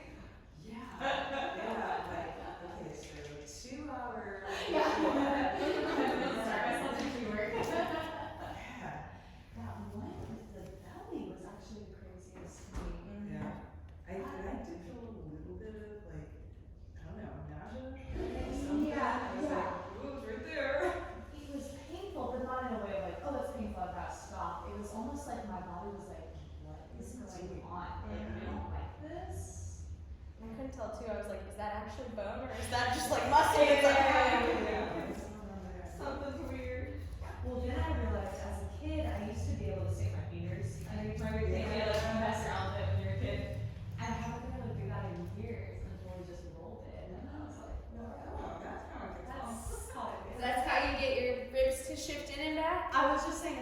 used to be able to go underneath my rib cage and, like Oh all the time. I yeah. haven't been able to do that in years until we just did that. Ooh. Rolling work on the ball, and all of a sudden it's soft enough. To Yeah, I was so shocked Wow. when I found out how much tension I was holding at my belly, and it really is like we're trying to protect ourselves. We're afraid of our boss. We're afraid of the cars around us in traffic. Like all these things happen, and immediately we clench up. And then necks and shoulders, we can really tell when they're clenched, but the belly kind of we get so used to it that it gets left behind. So this is deep, deep wisdom practice of releasing the belly. It's like, for me and some of my clients, it's been as profound as like breakthrough therapy sessions. So, very cool. Okay. Thanks for sharing that, Claire. That's exciting. So the first thing I want to teach you is just kind of like another little way to assess movement with your leg and pelvis. So I like to stand on the block for this, and just kind of do some fun swinging. So the first thing you want to do is just swinging the leg from front to back, just straight up leg swings. So for this, I'll keep my hands on my hips so that I know that I'm not swinging my low back instead. So you might want to hand on a wall too because you're standing on one foot. Okay, now come down real quick. I want you to bend that leg and get your quad off. So this is gonna be another one of those things that you're like, might take a long time for you to be able to do, is to even get that quad to go off. But if it's off, it's completely flaccid, meaty. Like no tension, you should be able to like toss it around. And I want you to try to get up on that block and get it off standing on the block. So you might want the wall or that pole or whatever. Longer than the block, I should make sure the heel's on. If the foot's longer than the block, yeah, prioritize the heel being on over the toes, but we can just do that now.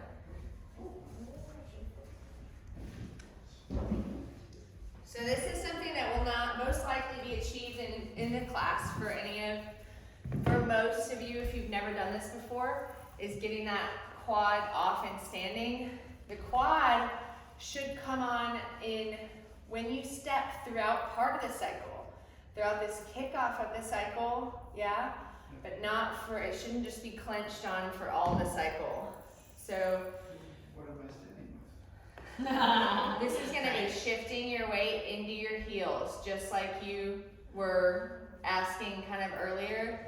You can try to get it off on your own, and then to keep it off, you're gonna shift your weight out of your toes into your heels, and then it might not even still be able to stay off then. It's just something you kind of want to work on doing. So then where did you, is your... The weight, the glutes are gonna be lightly engaged when you're in standing. All the side body structures are gonna be engaged, and the quad will turn on for parts of the cycle. But the thing is that most of the time, people can't get their quads to turn off in standing at all.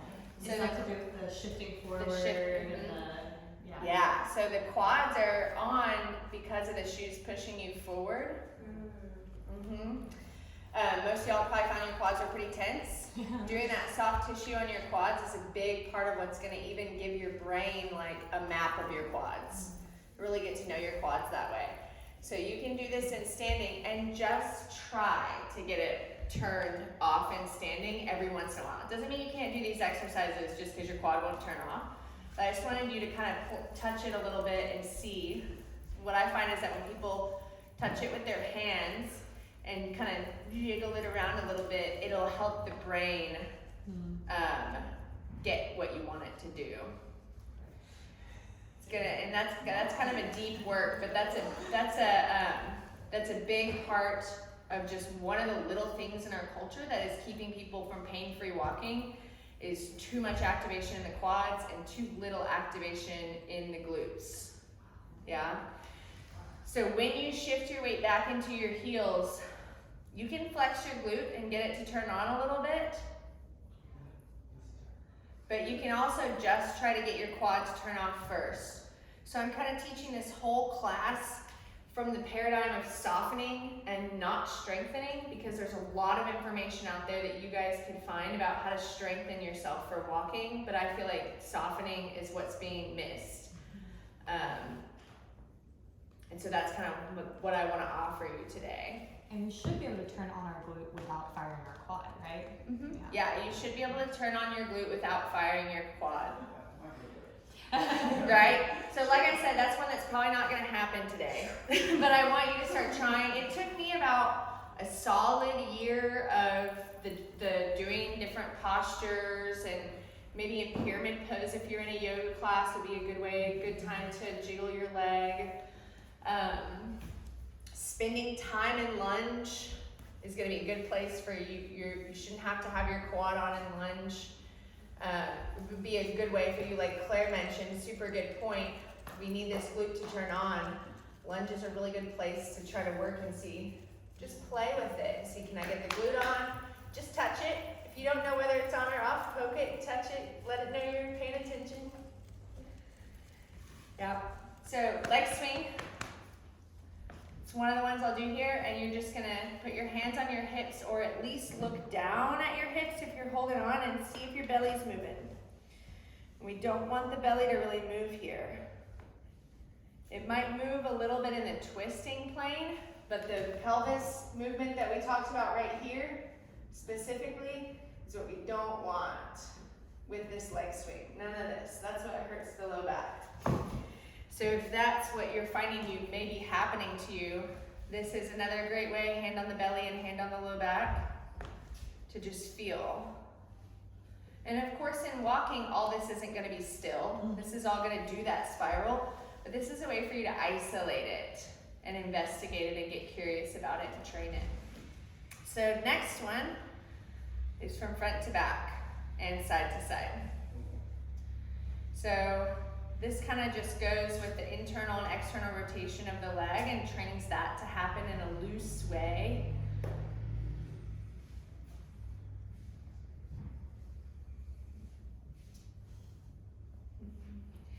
And then this, we're gonna go back to this lateral tilt. It's so important, and it's really missed in people's walking.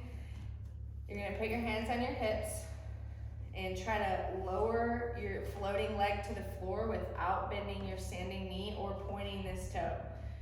So you're not gonna be able to get all the way to the floor most likely, but that's the direction you're going, and then lift it.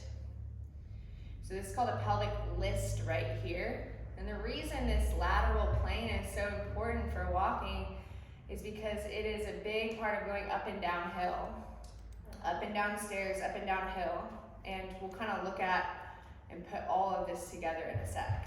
Usually about 10 reps of these is when people start to feel the standing leg on fire. Yeah. So come on out, pick a Tai Chi twist when your standing leg's on fire, or do all three. Remember, we have pronation and supination led by the feet. We have a little pelvis twist one, and then we have one led by the arms.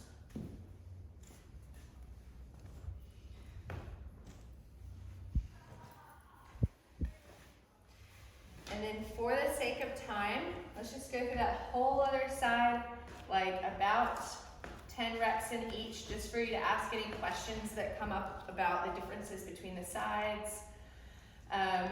Randy, for you, since shifting your weight back is a big part of your work, it seems like, then you can just go ahead and lift and spread the toes of your standing foot and let that be something that helps you shift your weight back. It'll already start to. So that can become a big part of your training to get your weight back. And that does apply to everyone, but for what Randy said specifically, that's something he's really feeling. Yeah, it feels like I'm already on my heels a lot, but I'm also. So that would mean that you're like tilting back rather than shifting back. And those are two different things because of that. Yeah? Ooh. That's nice different. Sorry. Ooh, I like it. Pelvic list, and then this side to side swing.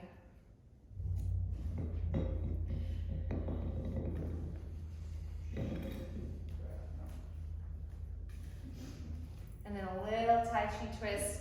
Another softener that people really like in standing when you're doing all these little drills, I would consider these drills, right, to train for walking, like Claire and I were talking about earlier, Kobe Bryant's practice.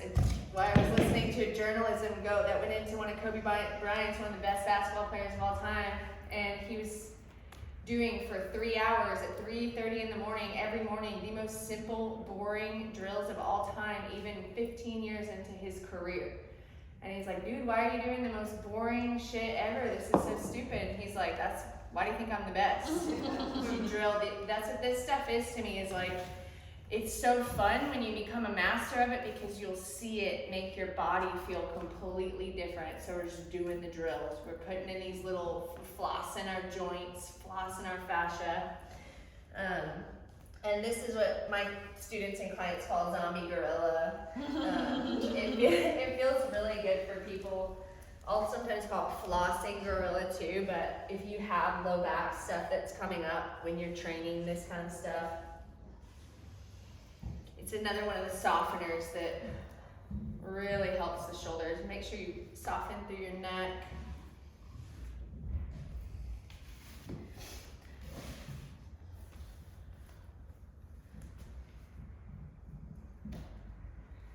And the last little drill that we would just be remiss to leave out is calf raises.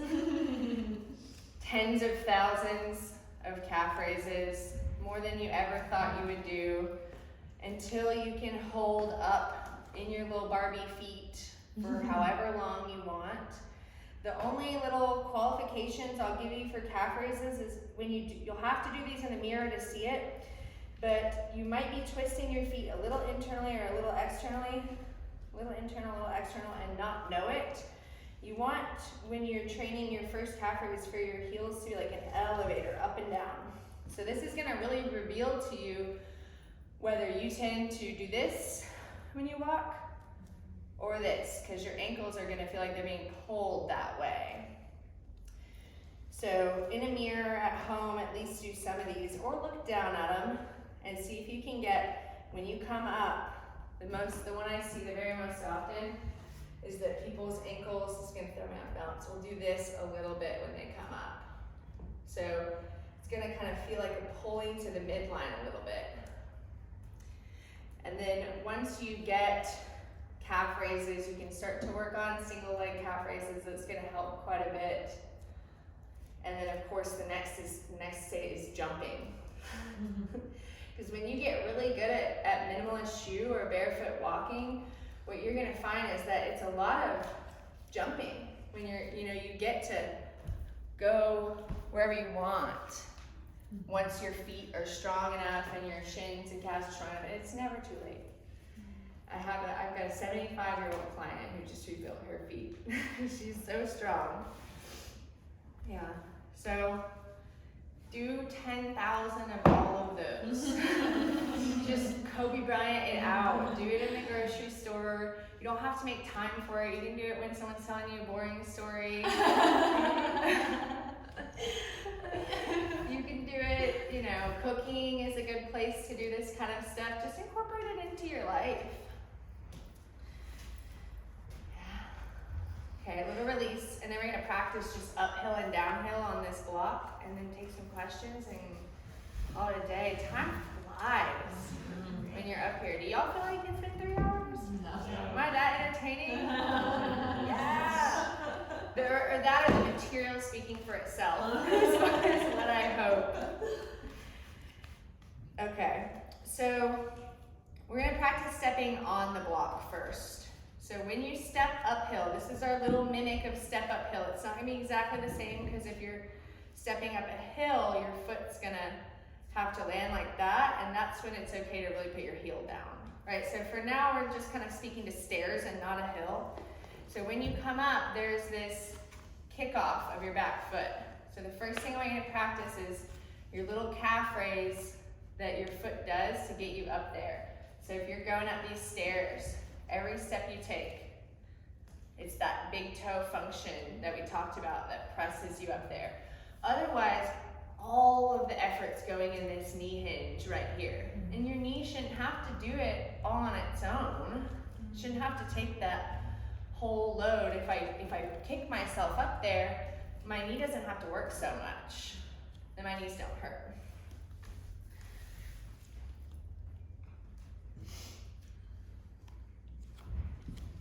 So another one that we're gonna try to do is to try to just look at for when you're walking up hills. And when people are going uphill, a lot of the time they'll bend way forward and then straighten.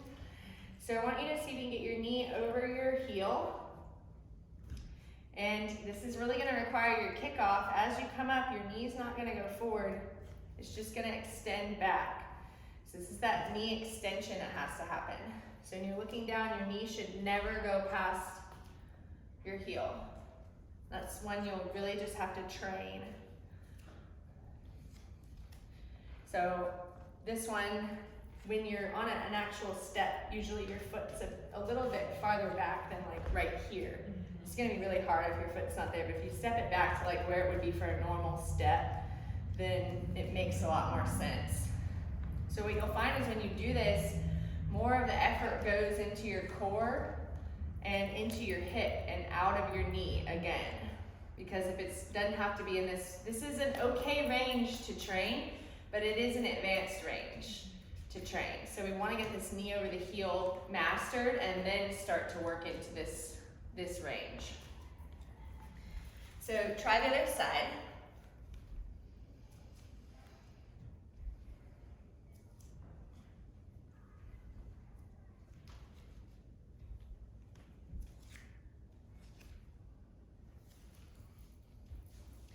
And as we do this other side, and you're trying to just put all that together now. So we're putting together the two actions of this toe kicking, we kind of broke them apart a second ago, and this one just coming, the front knee coming straight back as the back leg kicks. Then what I want to add to that is when you're going uphill, there's also a pelvic list. So as all that happens, I actually start my spiral in my hip by lifting here, right? So then my foot is ready to go to the next step and it's not down here. So it's the top of this pelvic list that I use when I'm going uphill. So as I step, knee stays over heel, back foot kicks, hips list to the top part of their range, all in the same fail swoop.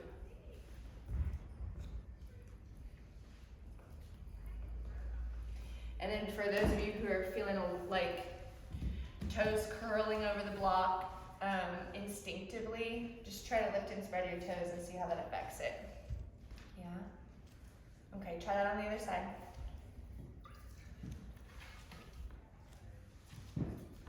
And Kelsey's added a knee raise. Awesome. Definitely you can do that knee raise, or you can add your whole swing if you like when you're drilling this stuff, when you're doing your drills. Sort of feels like you're in a show. We're in that, and now we're trying out for the Mickey Mouse Club at the end of this. Do they still do that? I had Judah watching it on my TV the other day. It's all cartoons now though, it's not like the kids in the club. So They're like, no more child stars. Yeah. That doesn't go well. Yeah. We destroyed a generation. Yeah. Okay, so let's go downhill. So the first thing, all of this just goes backwards downhill. The bottom of the list happens first. And that part actually gets missed when people are going downhill. And so they are kind of fallen because they're having to go so far down. So the list to the bottom happens first. The second thing that happens is the toe points, so that we don't have to bend this knee so much. So I see people walking down the steps all the time like, right? So we just land, and this is harder on small steps, but just take them slower. So we're gonna list down, point this toe, land, and then instead of spiraling from back to front, it's gonna spiral from front to back. And then I'm gonna list down, point my toe, and then I don't actually have to bend my knee very much. So I just kind of kept going forward, and then there was no more hill. But I don't have to use my knee very much because I use my hips, I list them down, I use my foot, I point my toe, I use the spiral in my foot to start to support the weight. So at no point in time is my knee bent supporting my whole weight. And that is super key. It's just backwards. Here we got kickoff, move to extension, list. If we're going uphill, if we're going downhill, we got list, point the toe, and then whatever is left is all the knee bend has to do. And the spiral is from the big toe across the ball of the foot to the outer edge. Yeah, that's what I feel. Yeah. That's what I feel when I'm going downhill barefoot happening. Now in reality, when I'm walking, when I'm hiking barefoot, which is how I always hike, I don't walk, I hop. I'm like hopping around like that because it's fun. Like, because once you've got your big toe pressed down, then your life is no longer linear. Your life is no longer like point A to point B. It's like point A to point B. So when I'm training for stuff like that, there's two more little fun movements I do.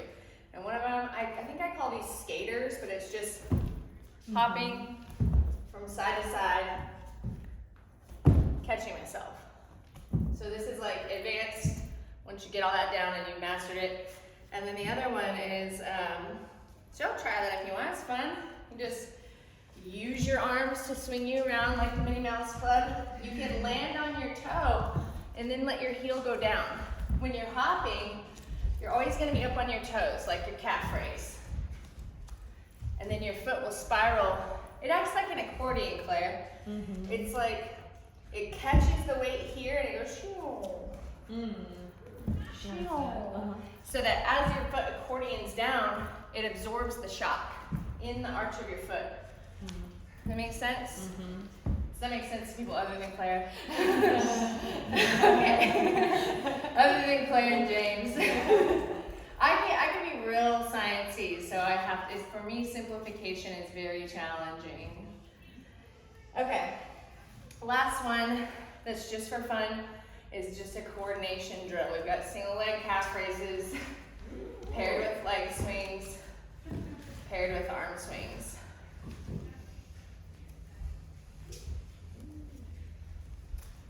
And this is your for funsies. Once you've done all your soft tissue and you've done your little drills, and you're just gonna start to pair it together. Yeah, and you can do that with the jump. Yeah. So I feel super confident that this is enough to correct someone's walking. Yeah, all in all, the practice took us 2 hours and 10 minutes. It'll take you an hour when you do it because you're not gonna be learning it. Yeah, it'll get really fast, it'll become part of your life, and it'll kind of just be like grease in the groove. That's what I call it, my grease the groove. And even me, you know, I do advanced practice, I do long hikes, I do weightlifting, I do dance, I still grease the groove with these movements. That's why I chose them, because I'll never let go of them. I'll do them less over time, but when I start to feel pain in my body, I can pretty much guarantee on these. I can fall back to them, let go of my other practices for a week or two, fall back to these drills, grease the groove, and whatever it is, I can move back into manageable mistake zone, which is where I live my life. Yeah, they're never gonna be symmetrical or perfect.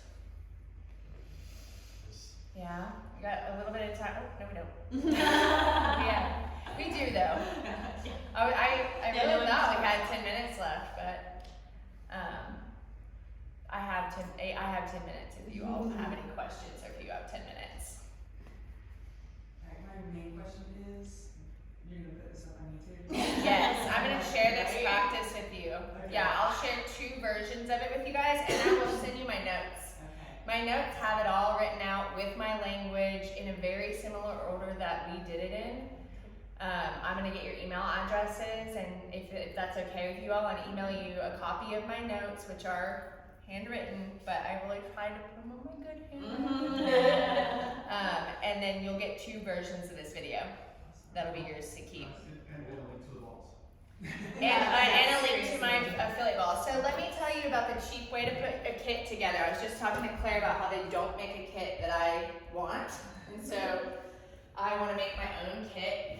I do not recommend people get lacrosse balls. There's almost nothing within your first year that they're going to be really good for. And I know you have these at your studio, so I don't mean to. No, that's true. Most people can't handle them. They're a little bit too much for most people.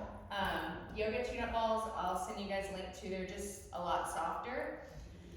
But when I first start people out, I really feel like these 3 are enough. And we didn't use this one today, but it's a weighted medicine ball. So when you do your lats, your neck, your chest, your quads, even for some people that are really in a heightened nervous system state. Sorry, I'm really close to you, is that okay?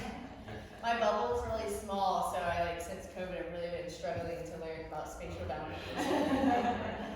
So this little ball I use a lot, and then this medicine ball, they're $20 for a pair of these on Amazon. If you want to put a kit together for $30 or $40, I would probably just have you get these 3 and a tennis ball. You may make another $16 this weekend Yeah. from your affiliate links. Yeah, because there's a reason I have these yoga tune-up balls, and the reason I'm an affiliate with them is they're just the perfect ball. They're like the perfect hardness. They're the perfect grippiness. They can stick to your skin and pull the fascia. I don't know what the word for that is in actual. That stickiness. The Twisting. the twisting resistance. I don't know if there's a word for it. We'll order some for this video for sure. Yeah, cool. Yeah, so these usually come in pairs. They come in the little bags, and then there's a lot you can do with them. This company is called Yoga Tune-Up, and they post a ton of free content on Instagram about how to use their balls. Jill Miller is so passionate about soft tissue. I've learned a lot from her. Yeah. Thank you. You're Wow, yeah, thank you, Haley. I know. Yeah, thank you all so much. As I get your emails and I send you the content that I want to share with you, maybe someday I will be with it enough to put it in a little booklet for people, but I'm actually really bad with printers. It's the worst. They literally don't work. Literally never work. I've owned 8. Literally never work. Yeah. They break after a year. Yeah, Every literally. single one. And then they break before you can pay the price of the printer for the ink. Yeah. Yes. Yeah. But until then, if you guys have any questions, please send them to me when I send you your notes. And I also post a ton of free content on Instagram too. So you're welcome to follow me as well. And I can give you my handle, or you can email me about it. Yeah, she's linked up on the 6th house page too if you want to just go stalk. Okay. A little bit. Yeah. So let me get emails. And Haley, do you have a website too? I'm working on it. Okay, I don't have a website, but I do have one of those link things on Instagram now.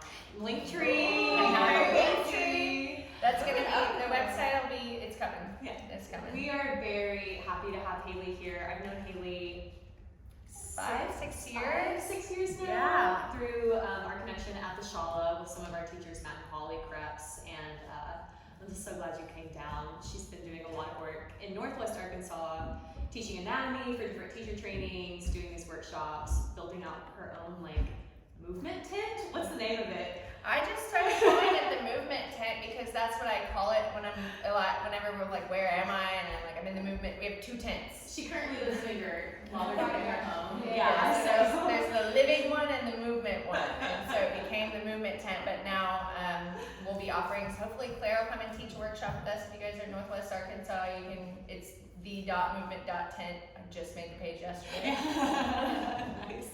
Nice. No, but thank you for being here, Haley. We really appreciate it. having me. Driving down and all Thank that. you guys for coming. Yeah. I know you don't know me, so it's really cool to have you all trust me and to pay to come to a workshop is just really exciting that you guys showed up. And as you might have could tell, I'm really on fire for this content, so it's fun to get to teach it. And you'll come back to do some different topics too around Yeah. some of this Yeah, I stuff. will come back. I'd like to come back. Claire and I were talking about and teach a workshop that is about just soft tissue and how I use it to help people deal with trauma. So that's going to be a really powerful workshop. And then I've got some other workshops that I've I written forget too. the so- other one. What else am I doing? There were some ideas. I have a workshop I just wrote about spiral mechanics, Yeah, which yeah, we yeah. got into quite a bit today. I kind of mentioned it, how the body spirals as you walk. There's a lot of fun stuff you can do. I feel like we would teach that maybe really well together. Oh, sure. I mean, That would be definitely do fun. something. Maybe we could. Yeah, that'd be fun. Am I good to shut this off, Haley? Yeah.